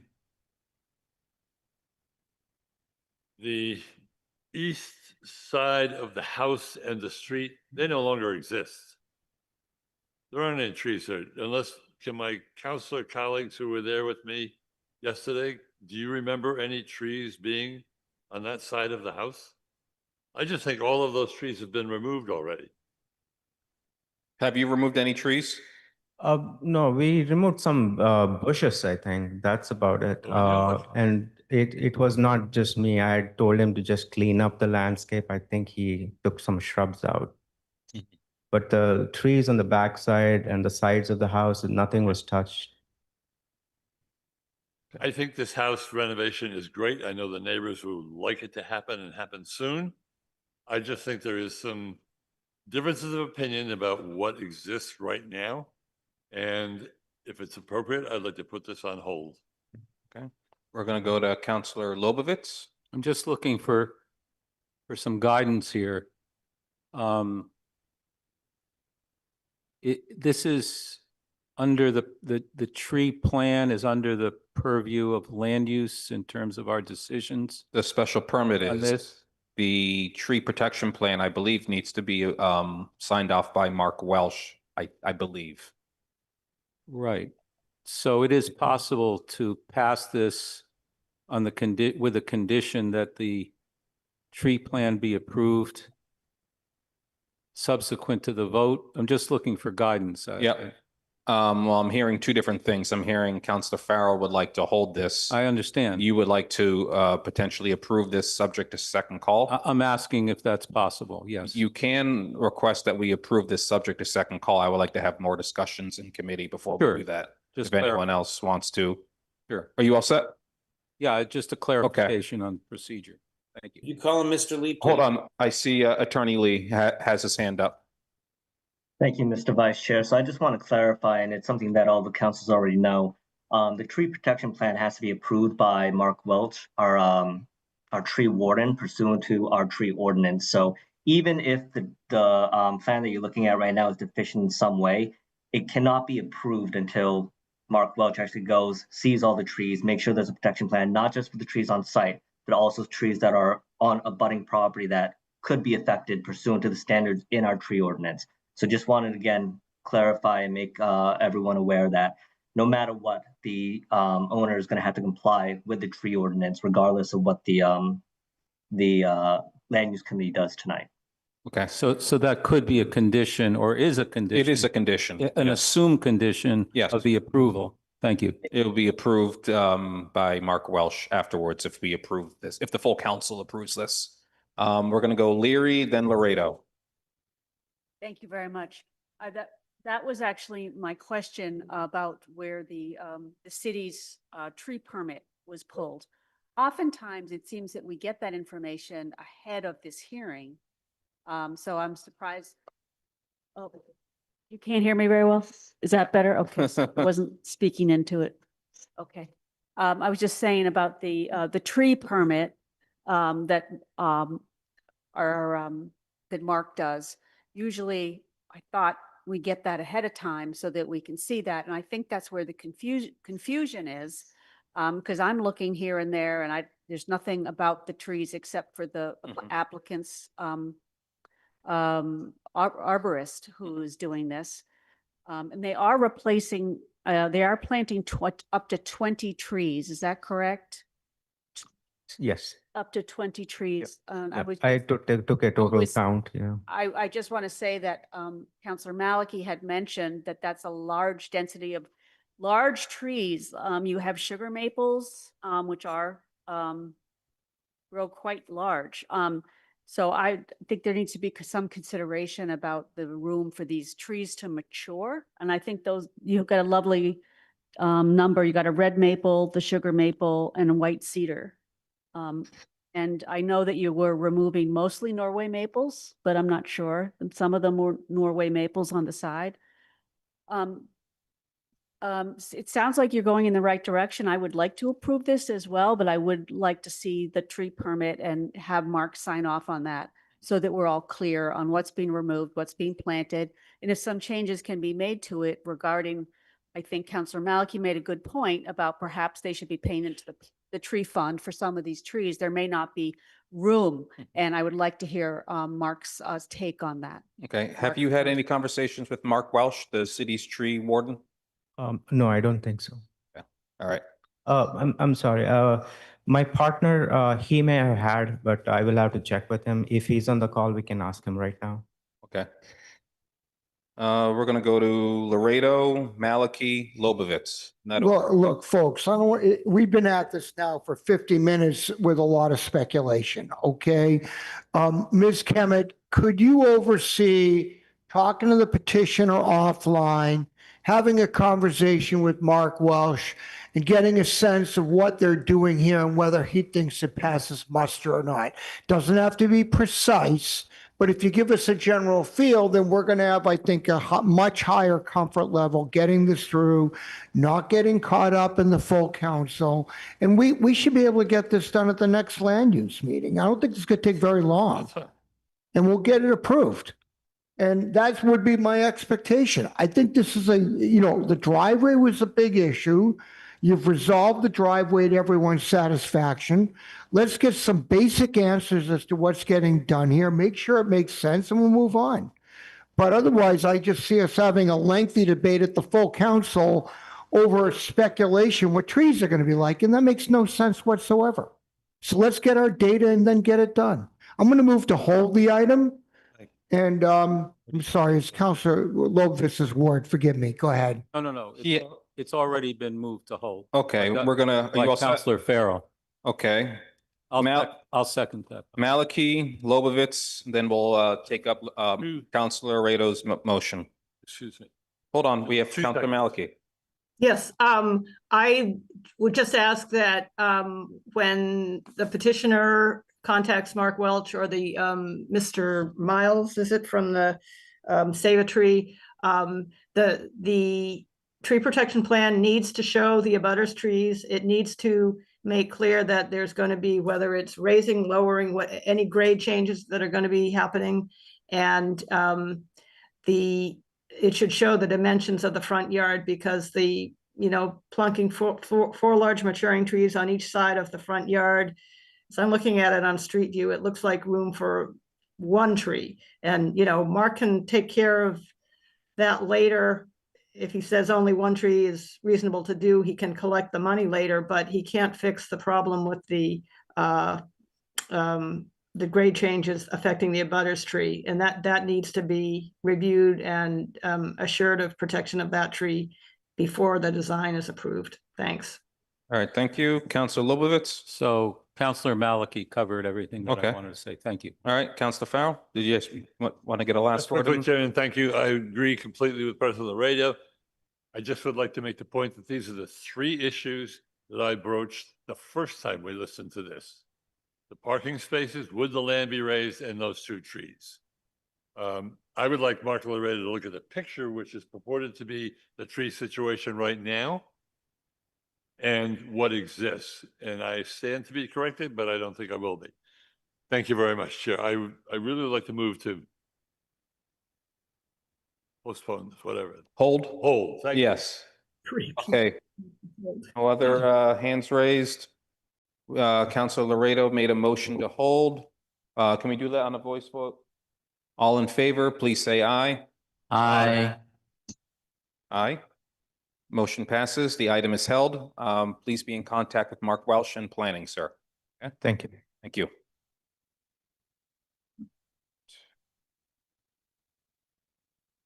Okay, next item. Docket number 227-25, request to amend the site plan associated with special permit 139-24 to allow a retaining wall exceeding 4 feet in height at 157 Baldpate Hill Road. Is the petitioner in the chamber? Nope. You're online. Mr. Krupp, do you have a presentation? I do, yes. Good evening. Can you move closer to your computer? We can barely hear you in here. Sure. Is this a little better? Yeah, that's better. Thank you. Excellent. Good evening, everyone. I am here to discuss our petition. What we have been trying to do for the last just about 2 years is a small addition on our house and a retaining wall out back to control erosion. The short version of the story is it has not gone well. The contractor has made numerous mistakes, including this one that we're all here to discuss today, which is they put the retaining wall in the wrong place. The retaining wall, if I could share my screen here, I believe this is working. No, we can't see it. Oh, okay, definitely not working. Let's see. Can you see anything here? Nope. All right, this is going well. Okay. You want me to go to planning first, if you can't share, and then we'll come back to you? Sure. Let's see, I've now been signed out of Zoom somehow, but yet here I am. Okay. Share the screen. Entire screen. Share. There you go. How we doing? All right, there's my son. Awesome. Okay, so here representing the original petition. Strawberry ice cream. Strawberry ice cream. Are we still on ice cream or are we on building plans here? Go ahead, go ahead. No, I can't. I'm asking because I don't know. Can you see a PDF with a building plan? Yeah, we can see your plan. Wonderful. Okay, excellent. So this was our original design. As you can see, hopefully my cursor is moving here. This is the retaining wall in question. The contractor did not follow this plan. What they ended up doing is actually closer to this. This is the as-built condition right here. They tucked it in closer to the house. And what that did, unfortunately, is it affected the total height of the wall from sea level. Because of the extreme slope of the hill, this raised it all up by, I don't know, around 18 plus inches in some places, maybe a little bit more in others. This was done without my knowledge or consent. I would not have agreed to this because if you can see here, it actually costs us a little bit of flat usable ground that they did this. As far as what can we do to move this wall back into where it is supposed to go, that's kind of where we've run into a problem. This wall is built essentially using gigantic cinder blocks. Each one of them is basically a small car. They're open on the top and the bottom, and they've all been filled with gravel to keep them in place. So lifting any of these blocks up will unfortunately dump a gigantic landslide of gravel down onto my neighbor's property, which I really, really don't want to do. So short of a miracle, I don't actually know the physics involved of moving this wall. And in the meantime, for the last year, while we've been arguing back and forth with the contractor, we've had roof leaks, we've had window leaks, we've had electrical problems, we've had plumbing problems. We've not been able to address any of them because our, work has been stopped due to this non-conforming wall.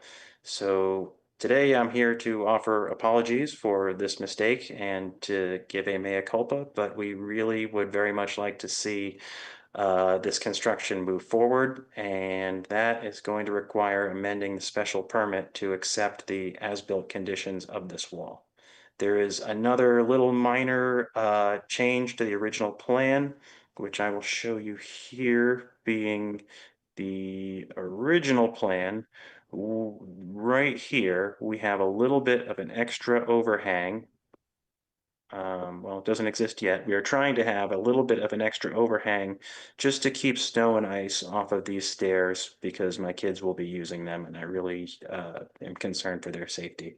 So there is, I believe, an extra 2% coverage, if that sounds right. I'm sure that the stats will say that I'm wrong on that by a little bit, but in and around 2 or 3% extra coverage, it represents a roof overhang.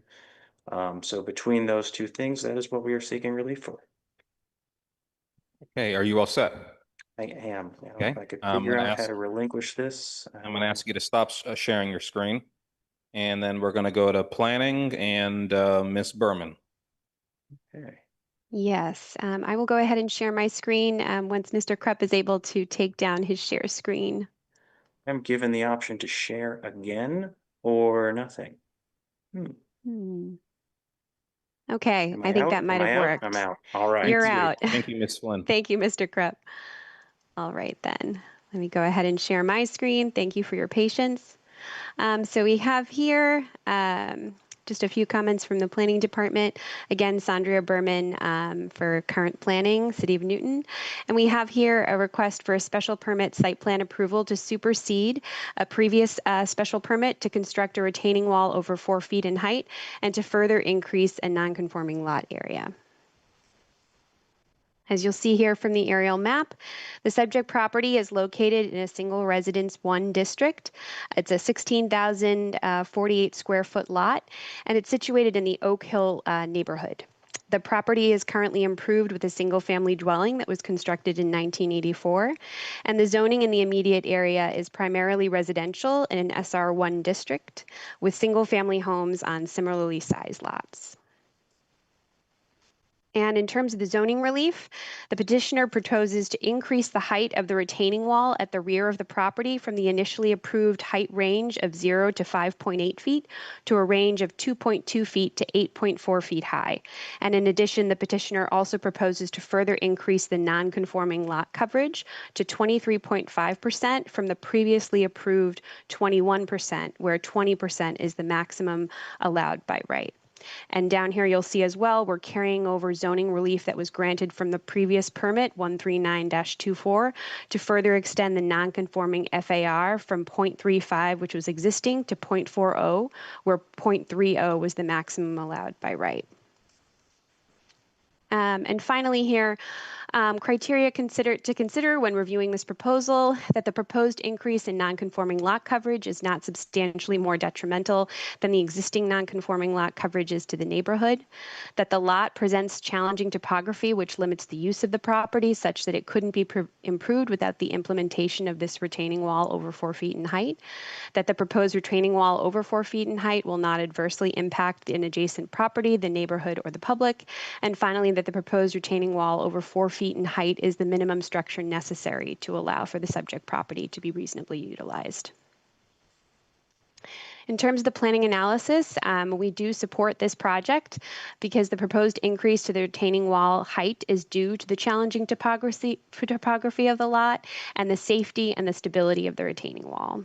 The proposed increase in non-conforming lot coverage is also nominal, and it is not substantially more detrimental than the prior non-conforming lot coverage.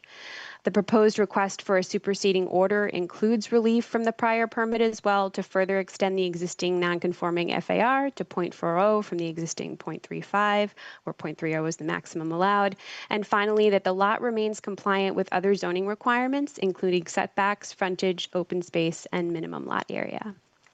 That concludes the planning presentation. I'll go ahead and stop sharing my screen, and I'm happy to answer any further questions. Okay, thank you, Ms. Berman. We're going to go to the public hearing. If there's anyone in the chamber who wants to speak to this petition or anyone on Zoom, please raise your virtual hand and I will call on you. You'll be given 3 minutes. I don't see anyone. Anyone will take it into the committee? President Laredo?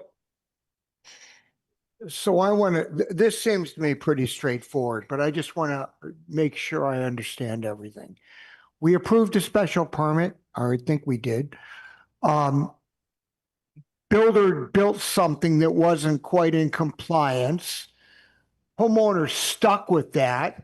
To fix that, it's going to cost him a boatload of money.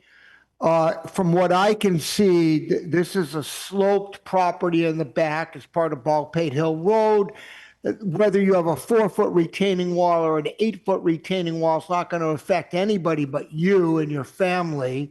And you're looking to put some kind of covering over a small portion of your yard to screen it from the elements. Did I get that right? Yes, that's correct. All right. I'm perfectly fine with this. Thank you. Thank you. Okay, Councilor Leary, you had your hand up?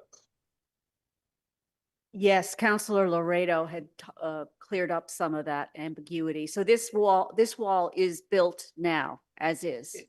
Correct, yes. The second drawing I showed is the as-built condition.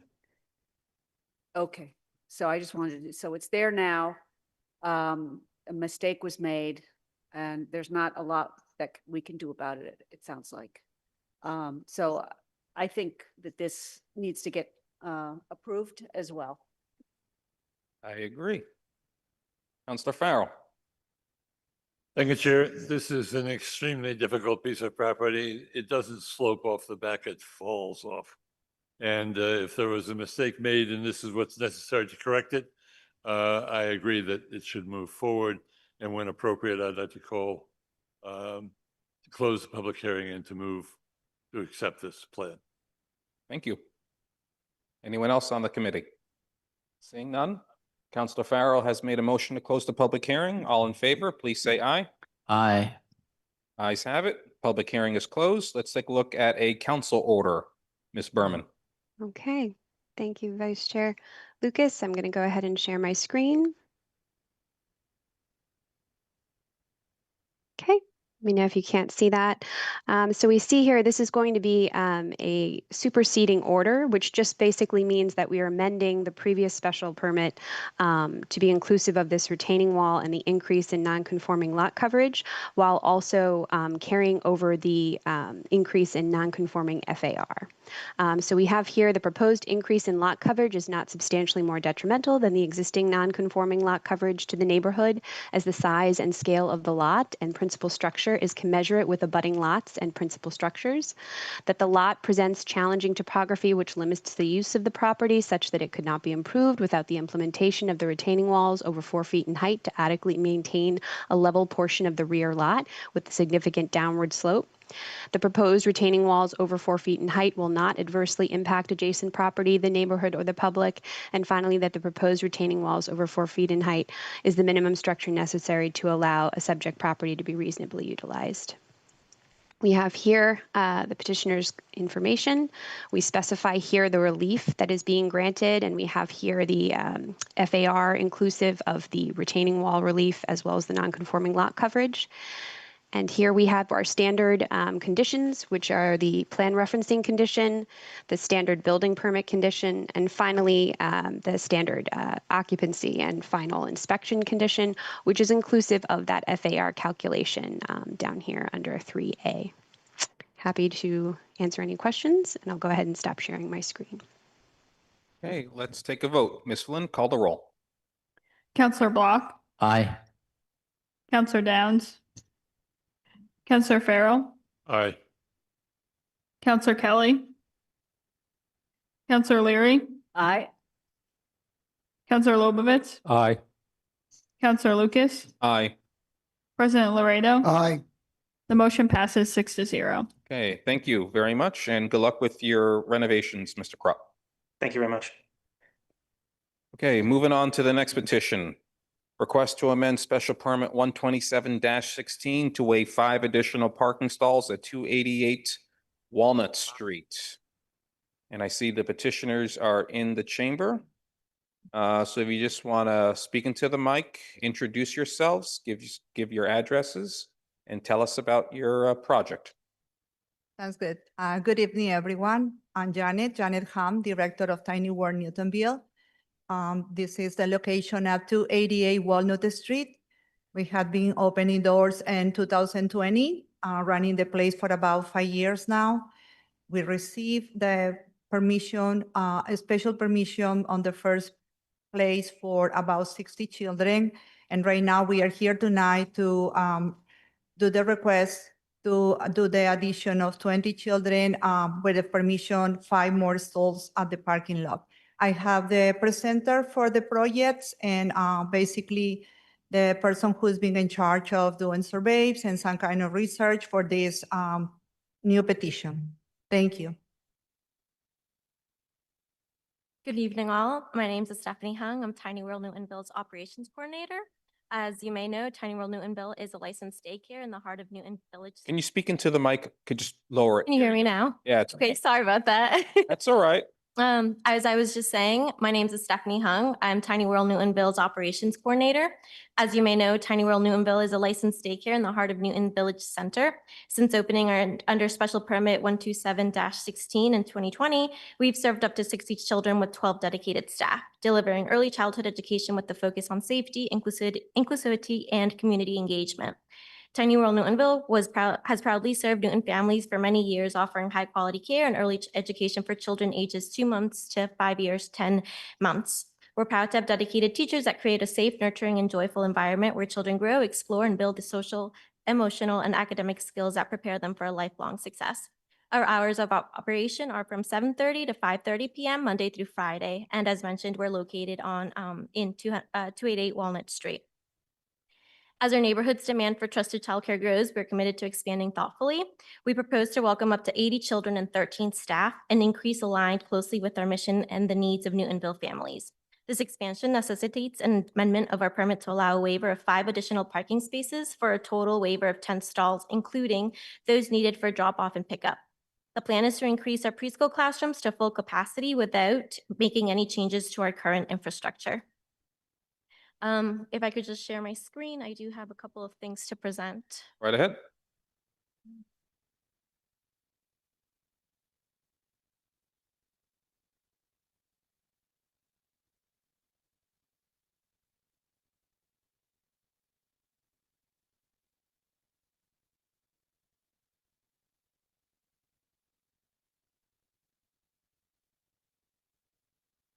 Perfect. We're presenting a comprehensive parking management plan. It's been carefully crafted to minimize impact. If you could please turn to the parking management plan. Essentially, drop-off and pickup procedures. Families are assigned 30-minute time windows for both drop-off and pickup to reduce congestion. Several families who live nearby walk to the center, helping reduce vehicle traffic. The pickup process inside the facility has been reviewed and revised to improve efficiency. As far as traffic circulation and parking, families are directed to enter from Bauer Street and use meter parking there. The traffic plan is clearly communicated to parents during initial tours, at the start of attendance, as well as through ongoing email reminders. We do continue to encourage families to avoid impact on Newtonville Avenue, and we continue to provide MBTA subsidized passes to staff to encourage use of public transportation and instead of driving. 1 second. Perfect. As for improvements and new initiatives we're willing to take, we will assign evening pickup time slots, especially between 5:15 and 5:30, to prevent all meter spaces from being occupied at once. We will assign a staff to monitor peak pickup times, which happen to be between 5 and 5:30, to help manage traffic flow.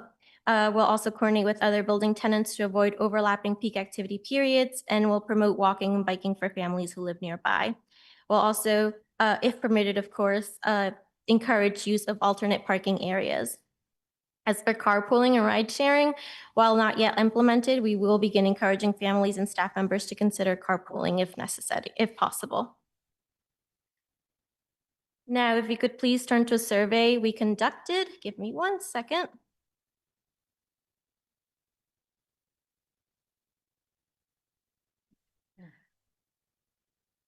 We conducted this survey recently to better understand and address traffic concerns related to our proposed license increase. There were a total of 41 families surveyed. As you can see, in terms of pickup hours, based on car and walk or biking, which we grouped together, this is what our survey has presented itself. Essentially, of the 41 families, 22 come by car and 19 are either biking or walking. Very similarly, the same thing happens during drop-off hours.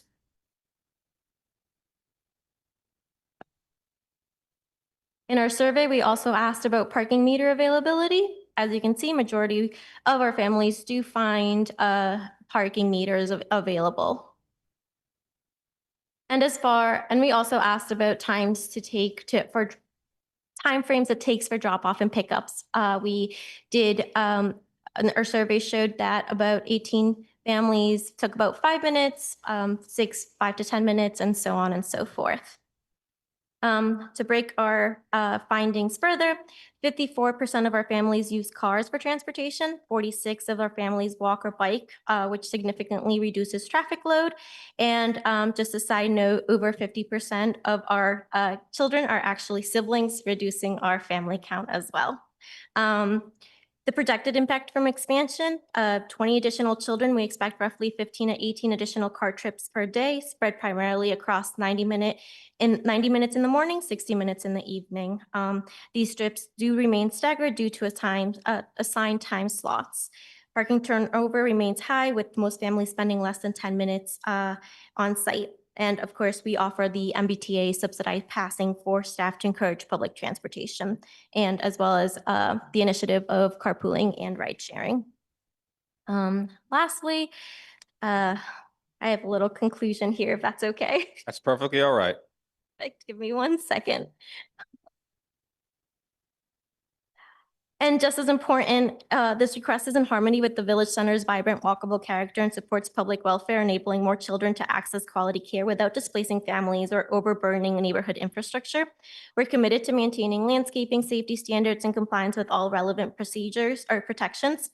We respectfully ask the council to approve our petition. The small adjustment enables us to continue serving Newtonville's families while remaining a constituent neighbor and steward of the community's needs. Thank you for your time and consideration, and of course, we welcome any questions. Okay, thank you. We're going to go to Ms. Berman in planning. Thank you. And I will go ahead and share my screen. There we go. Now I have access. Thank you. You got it. Okay. All right, then. Hopefully everyone can see my screen. We're going to try this. There we go. All right, good evening again, everyone. Sandra Berman, Planning Associate for the City of Newton. We have here, again, a special permit site plan approval to amend Special Permit 127-16 to waive an additional 5 on-site parking stalls for a total of 10 stalls as required, and to waive the on-site drop-off and pickup parking requirements. And again, this will be an amendment, but it will be a superseding order. As you'll see here from the aerial map, the subject property is located in a Business 1 district in the Newtonville Center Village District. The property is improved with a former Methodist Episcopal church that was built in 1863 and was later converted to office space in the 1980s. The site, as you can tell, is an island. It is abutted by Walnut Street, Newtonville Ave, Bauer Street, and then the Mass Pike to the back. And zoning in the immediate area is mixed, but it is primarily commercial with Business 1 and 2 zones. The site also borders a multi-residence 1 zone with single, 2-family, and multifamily homes. The zoning relief here, the petitioner requests to waive an additional 5 parking stalls, which would amount to 10 total stalls, required for the increase in capacity to 80 students and 13 staff, and to waive the required parking stalls for pickup and drop-off. And finally, the petitioner also requires to carry over the original relief granted in Special Permit 127-16 to waive the landscape screening requirements for outdoor play areas. And this, just to note, there is no outdoor play area for this site. Criteria to consider in reviewing this proposal. The site is in a BU1. The site in BU1 is an appropriate location for the requested parking waiver of 5 additional parking stalls, 10 total. The requested parking waiver will not adversely affect the neighborhood. The requested parking waiver will not create a nuisance or serious hazard to vehicles or pedestrians. That access to the site is appropriate for the types and number of vehicles involved. And finally, that literal compliance with the required amount of parking on site for pickup and drop off is impracticable due to the nature of the use or the location, size, width, depth, shape, or grade of the lot, or that such exceptions would be in the public interest or the interest of the safety or protection or environmental features. And finally, for planning's analysis, the requested parking waiver of 10 parking stalls and pickup and drop-off parking is appropriate for the site and location within a village center district that encourages compact and pedestrian-oriented villages, and that it is also adjacent to public transportation and public parking options. There is no proposed outdoor play areas where the proposed waiver for required screening would be of concern. The petitioner also proposes to continue a parking management plan to provide a safe and efficient process for pickup and drop-off. And finally, the petitioner's observational parking study states that the existing metered parking is sufficient, utilizing 3 to 5 metered spaces during drop-off and 5 to 7 metered spaces during pickup period, suggesting that the additional metered parking on Bauer Street will provide sufficient space for the proposed increase in families served. That concludes our planning presentation. I'll go ahead and stop sharing my screen and happy to answer any questions. Okay, thank you, Ms. Berman. We're going to go to the public hearing. If there's anyone in the chamber who wants to speak to this particular petition, step right up. Just state your name and address, and you will have 3 minutes to address the committee. Hello, everyone. My name is Russ Wolf. I'm actually the clerk of the Newton Masonic Association, which is on the opposite side of Newtonville Avenue from the building in question. And I just wanted to extend I'm excited that they're going to have more people, but I just wanted to draw everyone's attention to some of the things that I've read about the site and some of the things I've observed as being part of the organization directly across the street. Right. So I read that in the work that was prepared that there was an observational parking study conducted. They said it was conducted from the 16th to the 23rd of April, which was a Wednesday to Wednesday. Which also include that Friday and Monday was Good Friday and Patriots Day. So I'm confused as how we could have a good observational assessment conducted during both a religious and a school holiday and holiday week. Just to see the normal patterns, right? And so I've also read that the pickup and drop off requires 1 spot for every 5 students. So 80 students would be 15 or 16 spots. All right, Bauer Street has 5. So, you know, they already had the waiver for the initial thing, but the increase seems like a lot to have no more parking spots right there. I observe seeing across the street on the opposite side of Newtonville Ave, between the 2 curb cuts into the parking lot that belongs to our property with the pass through to the neighboring properties on Newtonville Ave, there's a no parking sign, and there's often people that park there, and then the children run across the street to go into the Newtonville door. And I know you have an awesome parking plan.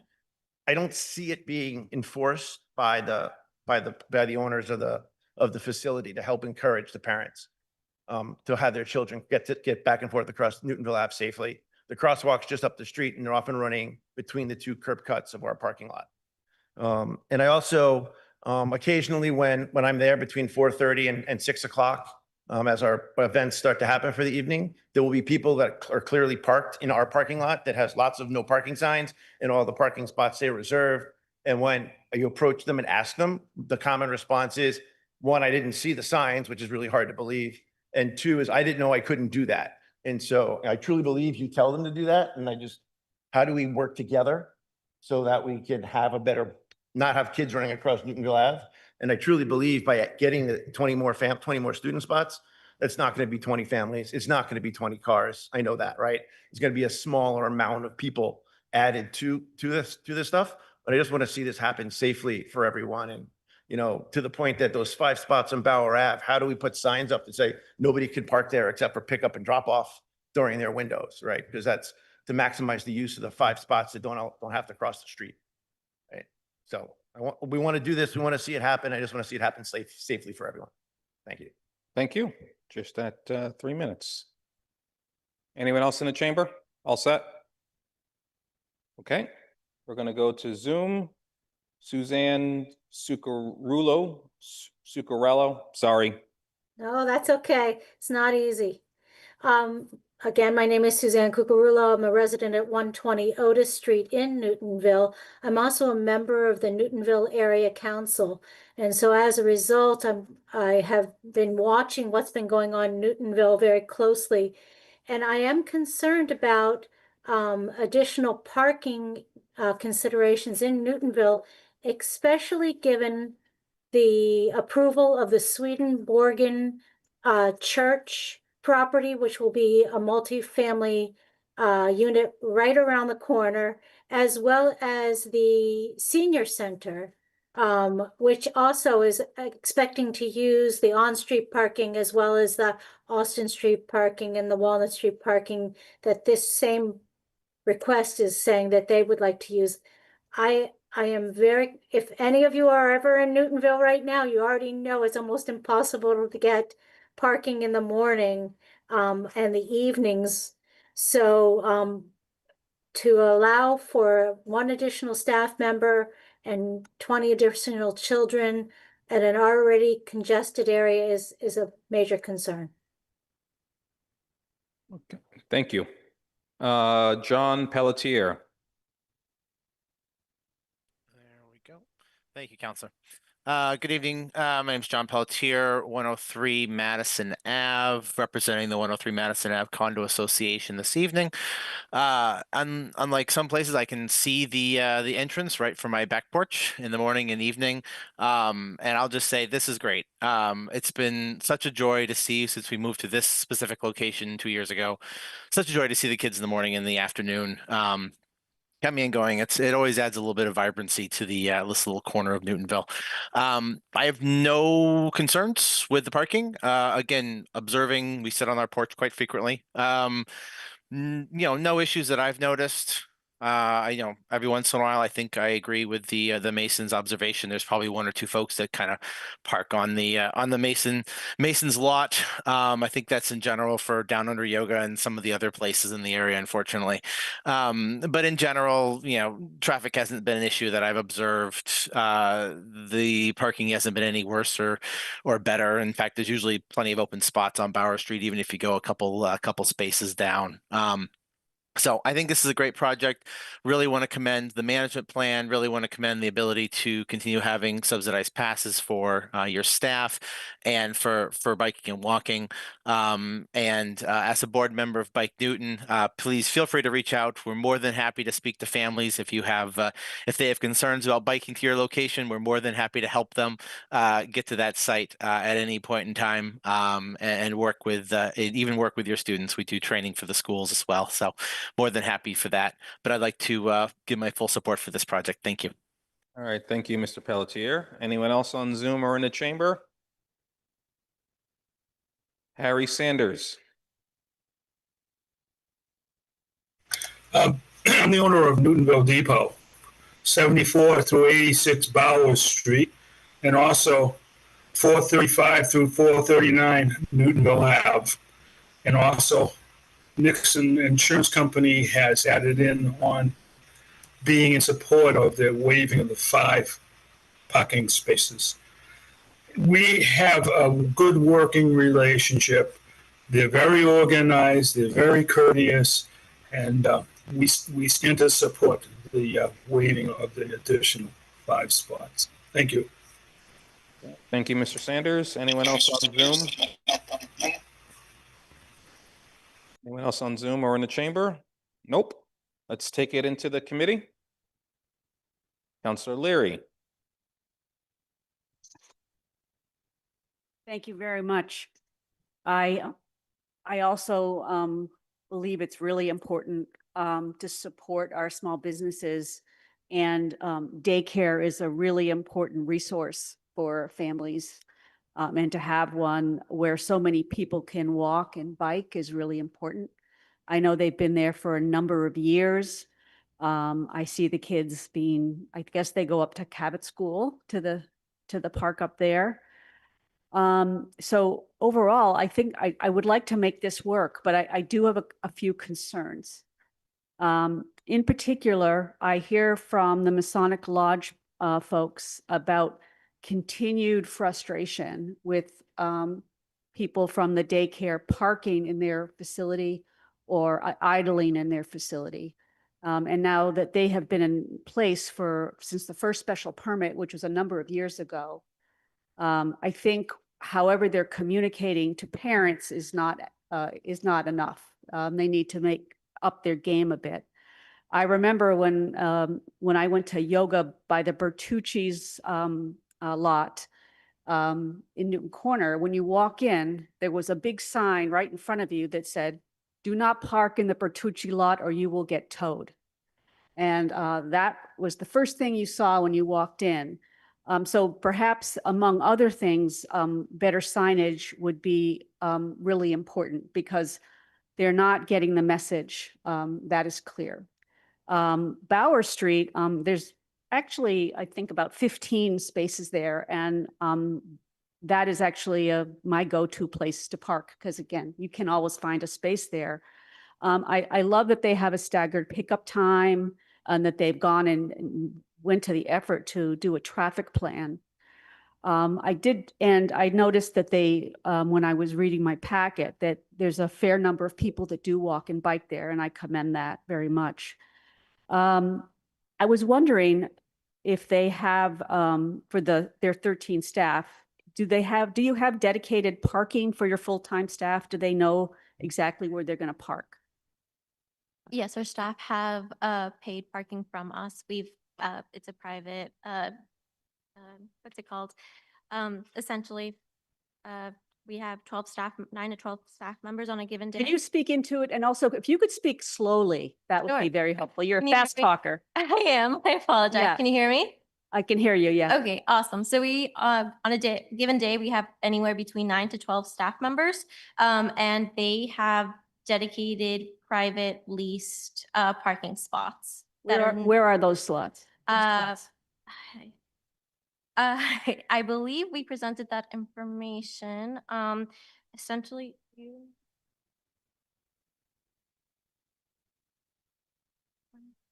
Austin Street, is that what I don't have the addresses exactly with me, but I can provide that information. But do they, I mean, the vicinity, do they Yeah. park it in the is- Austin Street? It is 3 spots in our main building. We have 3 spots for the teachers.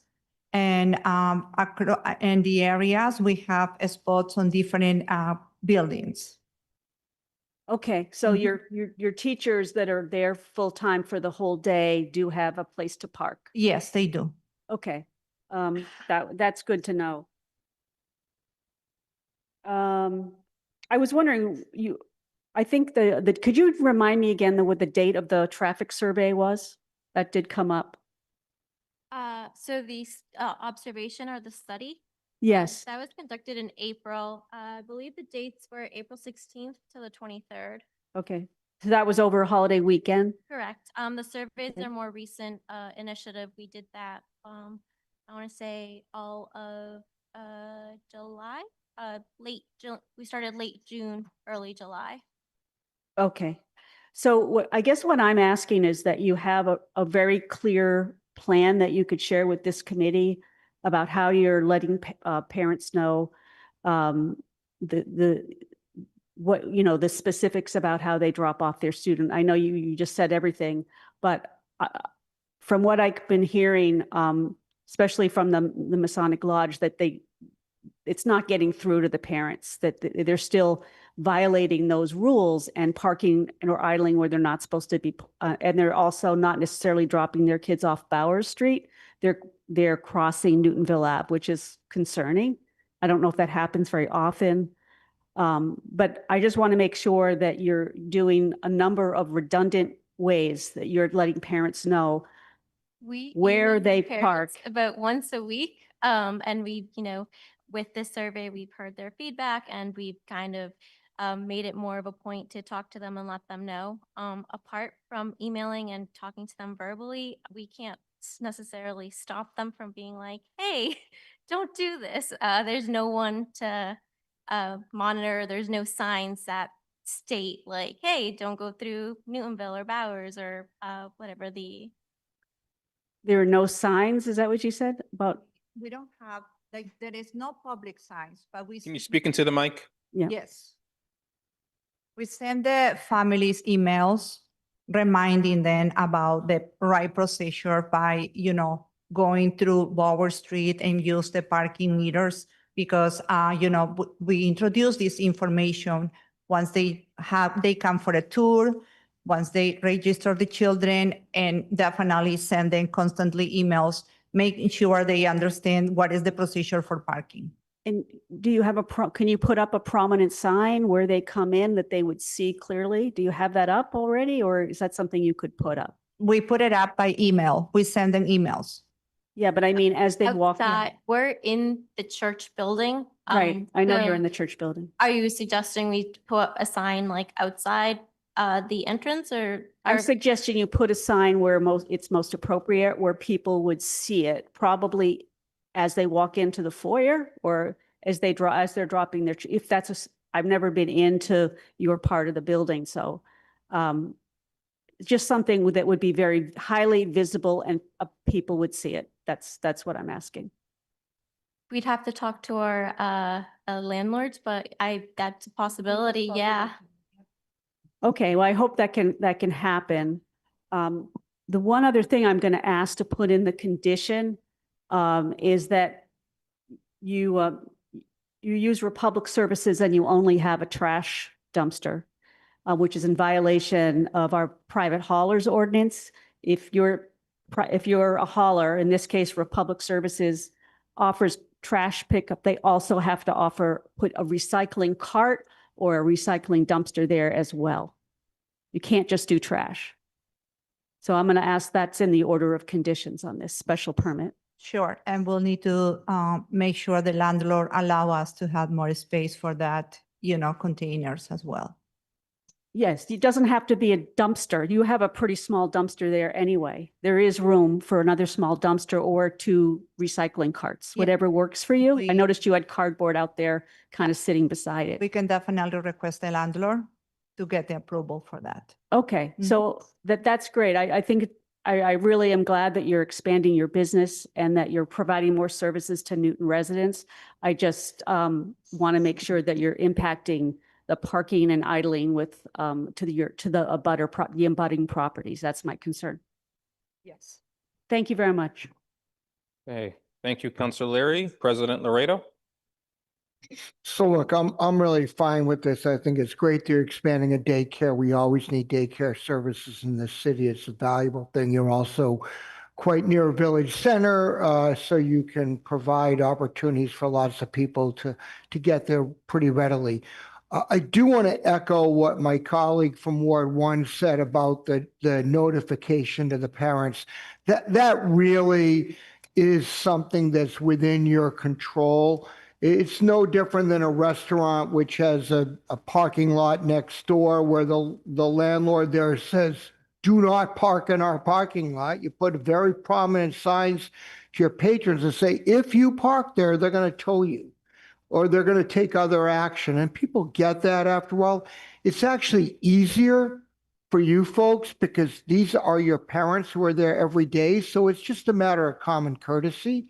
And I think if you can try to instill that in your parent community, that they have a responsibility to park appropriately, not on someone else's private property, it's going to go a long way towards making things work better. I am going to suggest in our conditions that we put something there that makes it clear that there's some obligation to regularly inform the parent community in a meaningful way. I'll leave it to the planning department to figure out the language, that this is something ongoing.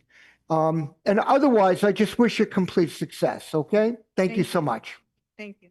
And I'll move it if you want, since it's your ward. It is my ward. Councilor Block. Thank you, Acting Chair. I just wanted to point out that in the improvements and new initiatives section of the parking management plan, the petitioner says they will assign a staff to monitor peak pickup times, 5 o'clock to 5:35 p.m. to help manage traffic flow. I think that commitment is very important. In addition to the notifications, which already happen, and the expanded notifications that Councilor Leary specifically cited, which I think are all really good ideas. I think this staff person has to play a really key role in making sure that parents park in the right place. If there isn't a parking space, that they wait until one of those spaces opens up and not park across the street, where maybe sometimes that happens. So I just encourage the petitioner to make that happen and make it effective. Thank you. Thank you, Councilor Block. Anyone else on the committee? Nope. The only thing I'll just add is we did get an email from the director of the Masonic Building, I guess earlier today. And that person outlined the concerns that the gentleman in the back raised about having the parents parking in their parking lot. Quite frankly, that should not be happening. So please, I think, with all due respect, do a better job informing them not to park in the parking lot across the street. Use Bowers Street. There's always the Austin Street parking lot. And there's some spots on Walnut Street if you're lucky enough to get them. But yeah, please do not park in their parking lot, because I don't want to see any cars get towed. They don't want to be the bad guy and have cars towed. So just about being a good neighbor. That's all. Okay. Councilor Leary. I was just thinking that perhaps we could have an evaluation in 3 to 6 months to see how it's going, just get some feedback on that. How would you suggest that? I would suggest that I simply give a call or an email or to the director of the daycare. Okay. Do you want to condition that? Like, well, I would like to condition that. But otherwise, I can keep it informal, but Okay. I just wanted to have some way All right. to sort of evaluate how it's going, to see if there's anything that we need to do differently. okay. President Laredo? I'm going to suggest that we not put that in an order of conditions. I think I sense that the folks here clearly get this. They know how to communicate with the Masonic Lodge. If there's a real issue, the Masonic Lodge goes back and says you're violating the special permit and files a enforcement action. I don't want to see that happen. I don't think it's going to happen. I think we can have an informal understanding though without putting in. That would be fine with me as well, Councilor Laredo. Thank you. Yeah, informal's fine. Councilor Farrell, you had your hand up. Thank you, Chair. Just a quick question. Is it possible to put a sign on each side of the street that says no pickup or drop off here? I mean, the parking stuff is really too bad. But the last thing in the world anybody wants to see is some parent let a kid out, particularly on the far side of the street, and have that kid go around the front of the back of the car and get hit by an oncoming car. I don't know if you can put a sign up or the city allows signs like that or not, but just a thought. That's the most important thing to me. Nobody ever gets. If you're talking about a sign on the street, I believe that would have to go through traffic council, just to let you know, and perhaps the Ward 2 counselor from land use can make that recommendation, okay? Possibly, that would be All great. right, but let's just see how the first 3 to 6 months. I understand how it's an inconvenience for parents to go around the corner and drop their kid off. Yeah. Thank you. But pedestrian and child safety is a must. President Laredo made a motion to close the public hearing and move for approval, so we're going to do that right now. All in favor of closing the public hearing, please say aye. Aye. Ayes have it. The public hearing is closed. Motion to approve. Let's take a look at a draft council order. I believe Councilor Leary and Laredo have made suggestions to it. So let's take an eye on this. Thank you, Vice Chair Lucas. I'm going to go ahead and share my screen. I believe this is it. Let me know if you cannot see my screen. So once again, can everyone see my screen? No, it's still, oh, here we go. There we go. Sorry for the delay. So we have here the superseding order. Again, we are going to be asking for relief for the 5 parking stalls for a total of 10, as well as parking relief for pickup and drop off and the screening of the play areas that do not exist. So here we have literal compliance with the on-site parking requirements is impractical due to the limitations of the lot size and its location within a village center district, and the waiver would be in the public interest. The site in a BU1 zone is an appropriate location for the daycare use, and proposed parking waiver of 5 additional, 10 total on-site parking stalls. The proposed parking waivers will not adversely affect the neighborhood. That the proposed parking waivers for parking requirements will not create a nuisance or serious hazard to vehicles or pedestrians, as the location includes the requisite multimodal transportation and parking infrastructure options characteristic of a village center district that encourages pedestrian-based traffic. And access to this site over streets is appropriate for the types and numbers of vehicles involved, as the site is located in a village center district and is adjacent to public transportation and metered street parking. We have here the petitioner's information. We have the relief outlined from the prior special permit that will be carried over, as well as the relief that they're requesting currently. And here we have the condition section. We have the standard plan referencing conditions. We have here that the daycare will be limited to a maximum of 80 students on site at any one time. And this does require that the petitioner come before the committee once again if they are interested in increasing that number for any reason. This was also a carryover from the prior special permit. It was a condition that was included in that permit as well. Finally, we have here that the standard building permit condition, and we have as well the final inspection and occupancy condition. Here we have what I believe Councillor Block was speaking to, and this is also carried over, condition number 5, that the petitioner shall designate 3 staff members to assist with the drop-off and pickup during expected peak hours of operation. Condition 6 also speaks to, I believe, what Councillor Laredo was speaking of, which was to make sure that the parking management plan is continually communicated to parents. And we have here special conditions regarding the pickup and drop-off, that it's prohibited on Newtonville Avenue, left turn turns onto Bower Street are prohibited.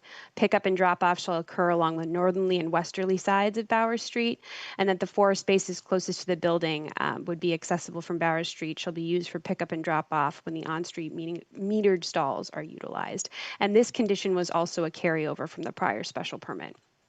And finally, condition 7, which I think speaks to the discussion that Councillor Leary and Councillor Lucas just had a moment ago, which is to check in with the petitioner to check on sort of the peak pickup and drop off times. And this can be something that we remove or that can stay in if you prefer it to be a condition, or it can be an informal understanding to have that conversation at a later date. And finally, I did write in the condition that was discussed earlier about the requirement for recycling and trash that Councillor Leary brought up. I'm sure we can work with legal to make this condition sound a little bit better than what I've written here. And happy to keep this up if you would like to review this further, or I can stop Could you sharing my keep it up, screen. please? Sure. Ned? Yeah, go ahead. So I'm going to suggest that we eliminate paragraph 7. If I remember correctly, we put this permit in when, about 10 years ago now? It was 2016. Yes, it was 2016. The original permit was granted on June 6th of 2016. Oh, And it was, I think I may have been chairing the committee at that time. And you're testing my memory, but I think this was all brand new and we are concerned about, the need to check in. I personally just don't see the need for this anymore. I'm much more concerned with making paragraph 6 more robust. And I think the designation of 3 staff members really is where you're going to be looking to folks and having someone outside saying, hey, no, you can't park in the Masonic parking lot. I think with the right kind of nudging, shall we say, this problem should go away. And you're probably going to have to nudge every year as you get new parents in. Okay? I think every week. Maybe every week till they get the message, okay? But that'd be my recommendation, Mr. Chair. I don't think this land use committee or future land use committee wants to see these folks again in 6 months. What? I think they may have come in, but honestly, you're testing my memory here, Councilor Leary. We're all newer people on this committee. Pardon? We're all newer people on this committee. All set? I am. All right, we're going to go to Councilor Block. Well, boy, this is awfully detailed, these conditions. I do just want to make sure that on number 5, designate 3 staff members to assist with drop-off and pickup. That the improvement in new initiative says we'll assign a staff to monitor peak pickup times. 3 out of 12 or 13 staff, that's a huge percentage. And unless we're talking about inside support, which probably everybody is doing at pickup time and drop-off time, as I recall those days, then that doesn't really mean that much. It's really the external supervision that's the key, which I don't want to quibble here, but my comments had to do with this improvement plan and not this particular statement. I guess I don't have an objection to this statement as long as we all recognize that 3 staff members don't need to be posted outside this building in order to assist with drop-off and pickups. Just I need to say that for myself. The other point, 6B, left turns onto Bowers Street are prohibited. I made that turn yesterday. I did not see a sign that says there's no left turn. I mean, it's off of Newtonville Avenue. It's not off of Walnut Street. And that's just a very natural way for a parent to drive and access these Bower Street. If everybody had to come from the other direction, what, they got to circle around and get to Harvard and come up Newtonville. I think that's unrealistic. So I don't know where or why the prohibition of a left turn onto Bauer. I don't know that there's a sign that says. There that. isn't. Councilor Block, can I cut you off? Yes, please. So I've taken that left from Newtonville onto Bowers countless times. There is no sign that says you cannot take a left turn. I was gonna question that too. I don't know why it's in there. Ms. Berman or Ms. Kemet, do you have any idea why that is in there, or if anyone on this committee, why that's there? I'm sure it was a brilliant idea at the time. But I would share the belief that we ought to just probably take it out. Thanks. Okay. And also, right now, what is the current pickup and drop off operation? Do you currently have 3 staff members positioned outside, or are they inside? Is it a combination?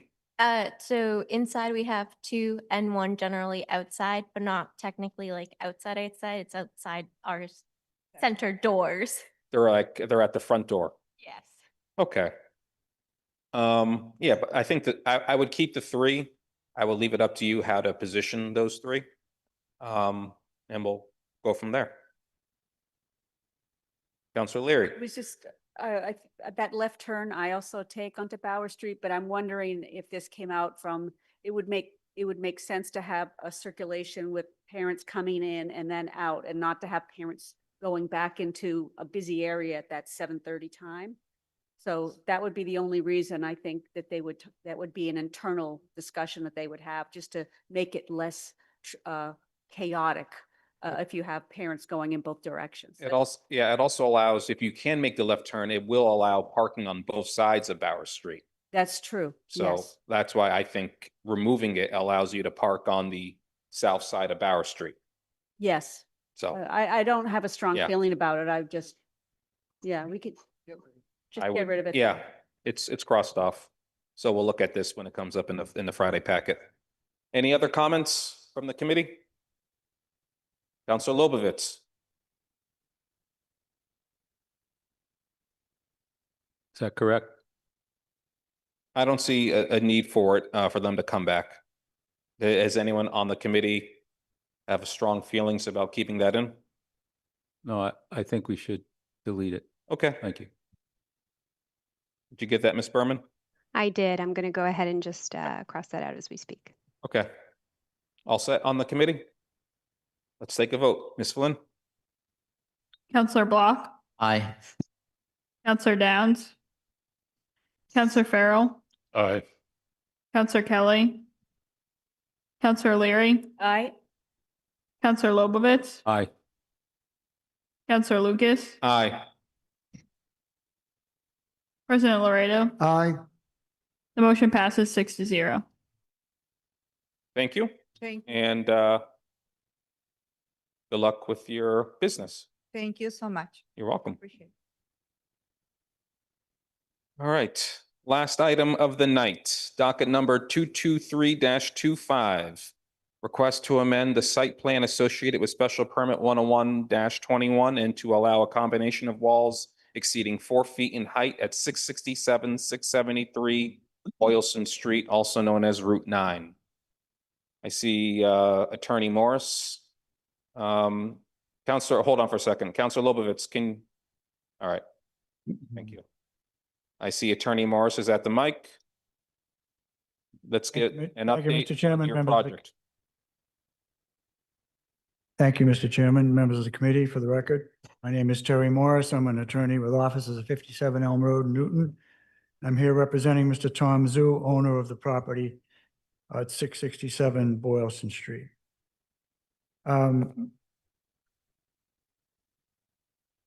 This is a request for an amendment to a special permit that was approved in October of 2021, for which a building permit was pulled in 2022 and construction was concluded at that time. At the time I filed one of the things that precipitated the amendment was the fact that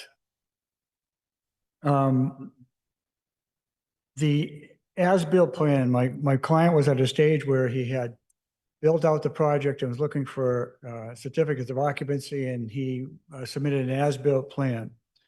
That as-built plan triggered an inquiry with the inspectional services about whether or not a consistency ruling was in order. The as-built plan contained three such situations, which I actually put in an email, a memo, excuse me, which I filed with the application as part of the review process. And I said, this amendment does not trigger any new zoning relief. It was simply an amendment to the site plan. Because there were 3 changes to the approved plan that were referenced in condition 1A, which is a typical reference of all these special permits to the site plans. And all of these solely involve retaining walls less than 4 feet in height. The approved plan does not show retaining walls along the northerly lot line because the abutters who share that lot line had already erected a 2.5-foot wall on their properties, the net effect of which was to achieve the same function of transitioning between the abutting yards, which were higher, onto the subject site, which was lower, at a lower grade. The second matter that triggered this was that the approved plan showed a retaining wall, shows a retaining wall, did not show a retaining wall along the easterly lot line. That's the lot line heading east to Boston. But it did, and it did not show walls that achieve the transition from the below grade driveways to each of the front entries. Some explanation is in order. This site is at a point on Boylston Street where there's a slight rise and then a downward slope. The property immediately to the east is at elevation 141. Property immediately to the west is at elevation 133. My client in designing this project actually took advantage of that change in slope by basically putting the driveway on the left-hand side and having the parking under the buildings, taking advantage of that low side of the site. Originally, there was a small retaining wall planned for that western edge. It was literally 18 inches to 24 inches. I think they achieved that transition without having to do a retaining wall, which is always a pleasant thing. And on the other side, at one point in the process, there was a plan produced in March of 21 that showed actually a retaining wall running down the easterly lot line, a smaller retaining wall, to take advantage of the fact that there was a change in elevation adjacent to us. I point that out because this was done at a time before grade changes and raising the grade became a hot button issue. A lot of during that time, contractors would make field decisions in face of the conditions that they saw out in the field. In this particular case, if I might, my spouse who's helping me out here might share the screen, I can give you some illustration as to what the difference was on the easterly side. Yes.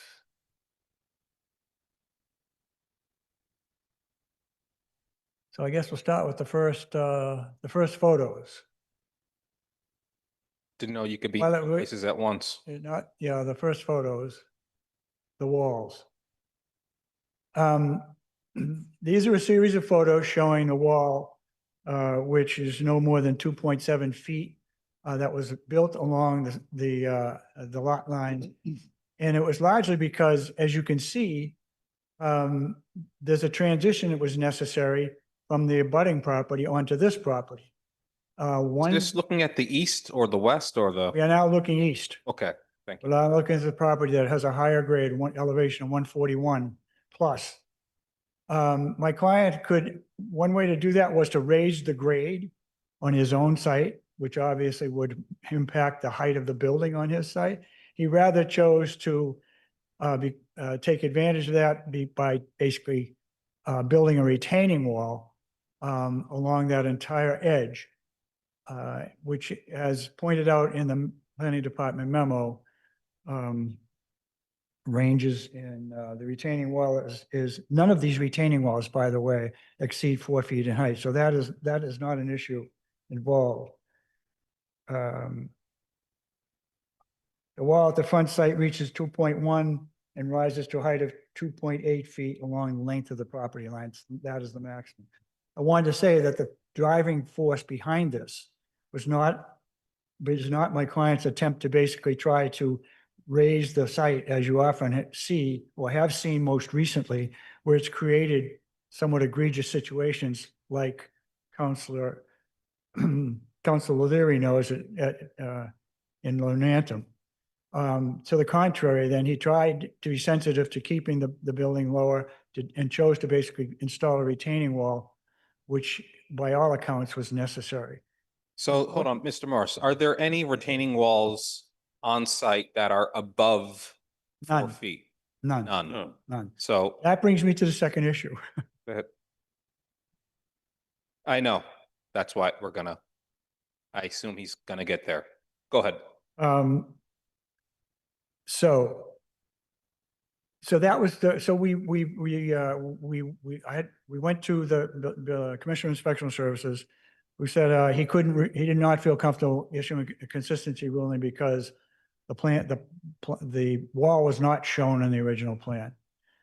At that same time, he recognized that smaller retaining walls, because of the change in grade from the below grade entrance to a garage to the first floor, there was necessary some retaining walls to accommodate the stairs going from the driveway to the entry into that part of the house.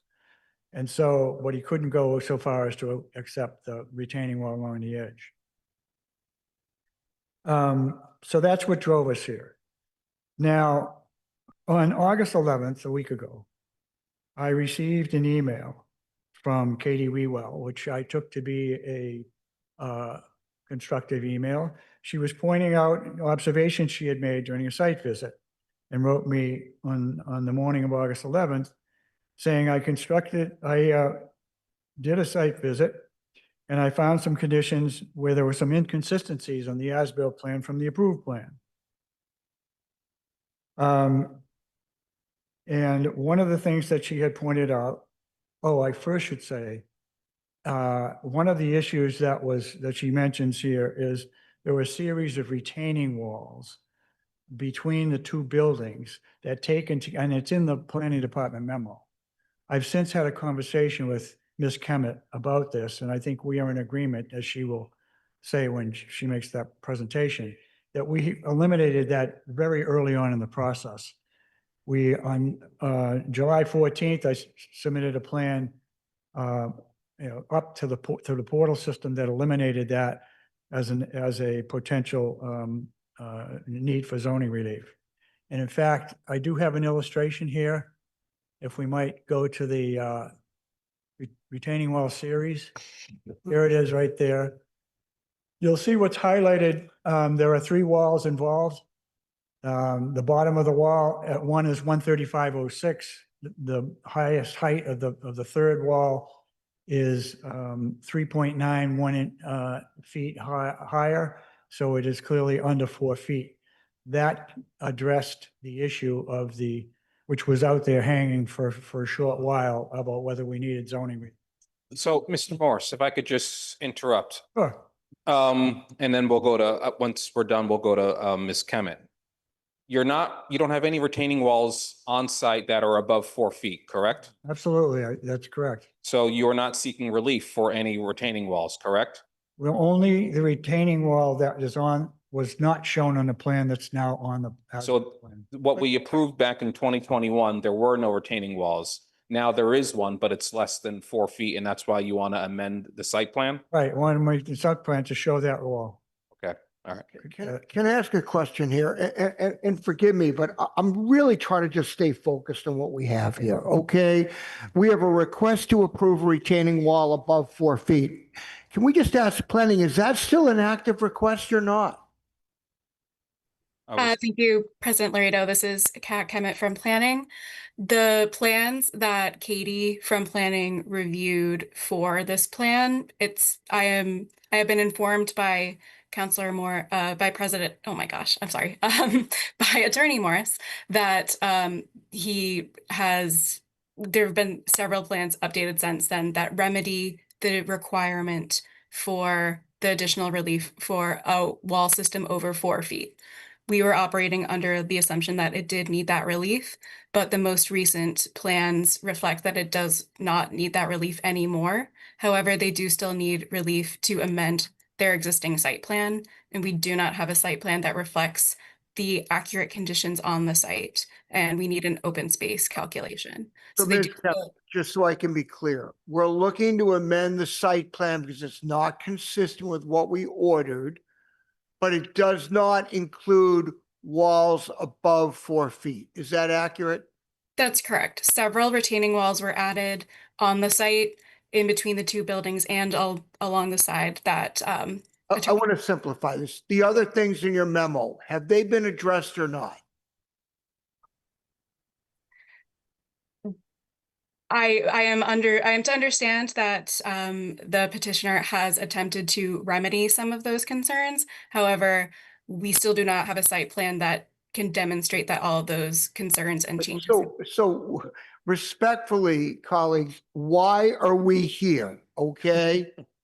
Why are we here? Let's get this figured out. You have a comfort level with can answer whatever that. site plan you need. We then get a site plan that you think meets the requirements and we approve it. That's all we have to do. But right now, you're telling us you have a bunch of questions that are unanswered. I don't want to take 1 second to answer those questions in here. That's stuff that should be done offline. Can I answer that? Mr. Morris, go ahead. I can address that.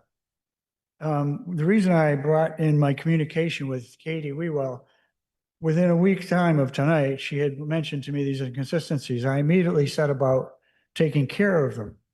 And there were 3 separate emails that I had here. The last one she said to me was that I suggest you do everything in your power to, and this was on Thursday, to ensure this is acceptable inspectional services. I took that and ran with it. I went down the hall and saw ISD Commissioner. We had a meeting, went down. He said, I want you to make these changes. I made those changes. And so I sent them off to him yesterday, the changes that address everything that was talked about. We removed, if I can just give me 10 minutes and I'll go through and finish what we have. I really don't want to take 10 minutes of our time doing this stuff here, quite bluntly. Okay, this gets done offline between the petitioner and planning. And then it comes back to us complete with a complete and accurate record that we can rely on and we can vote on. We don't do this business on the floor of the land use committee. Period. I'm going to move to hold the item. Okay, I want Mr. Morris to continue, and then I do want to go to planning for their presentation. We took care of the issues that she talked about with respect to parking. She was concerned because there was a potential that she was relating to me was an interpretation of inspectional services that there was a possibility of parking being part of the site being used for parking. The solution was simply to install curbing at those 2 locations to prevent that from happening. That was done. That was done within 24 hours. So that issue is off the table. There was another issue that's what I addressed all of the issues that were there. The reason why I deal with the commissioner is because that's where we started. We started with the commissioner and said, here's the situation. He said, you got to go get an amendment because you have that retaining wall. It doesn't show on the plan. So every indication I had was deal with the commissioner because ultimately he's the authority. He's the authority. So that's what I did. Mr. Morris, do you have an updated? Yes, I do. Site plan? I submitted it to him. I did not upload it.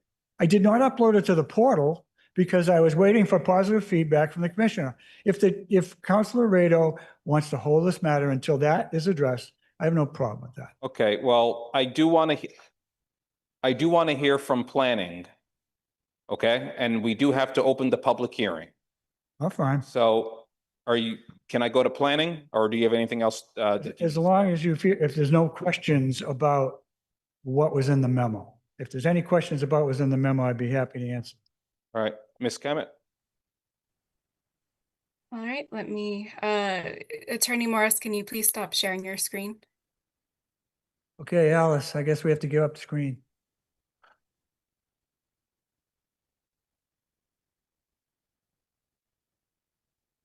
I'll try to keep this brief. This is petition 223-25 for 667 Boylston Street. It's a request to amend the approved site plan from special permit 101-21. The project was approved for a special permit in 2021, and a building permit consistent with the special permit plans was approved in 2022. When the project applied for occupancy, the as-built plan submitted for the review showed a system of retaining walls that, taken together, measured over 4 feet, which needed additional relief. And it also included several new and reconfigured retaining walls that required an amendment to reflect a new site plan layout because there had been changes from what was approved.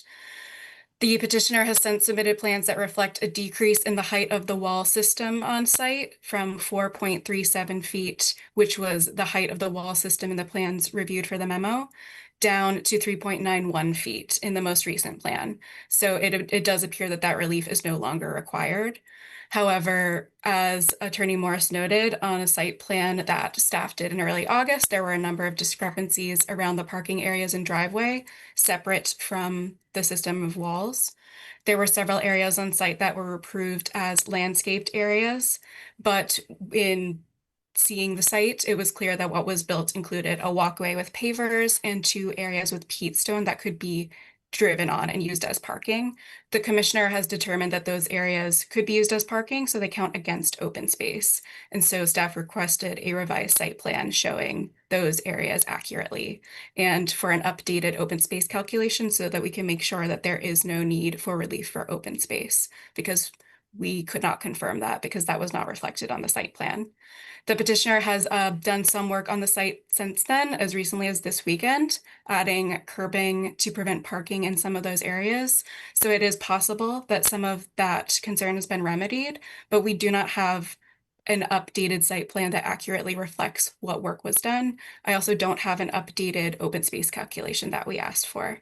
So we recommend that they provide a revised site plan that shows the curbing that was added that would prevent parking in that peat area and the updated open space calculation to confirm that no relief is needed on that front. Hopefully that clarifies some of that, but happy to answer any questions. Okay, thank you, Ms. Kemet. We're going to open the public hearing. If there's anyone on Zoom who wants to speak to this particular petition, raise your virtual hand, state your name and address.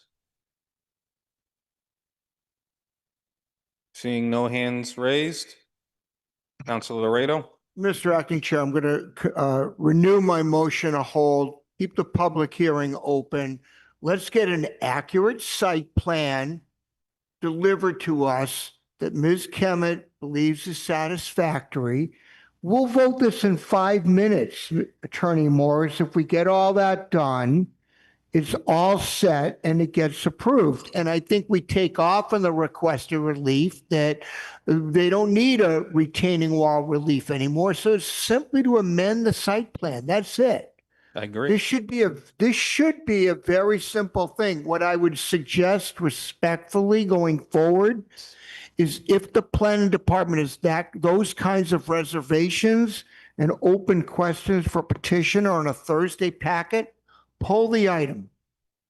Just pull the item, hold it for the next meeting, give the petitioner an opportunity to get his ducks in order, which he clearly spent time doing. It's done in an orderly fashion.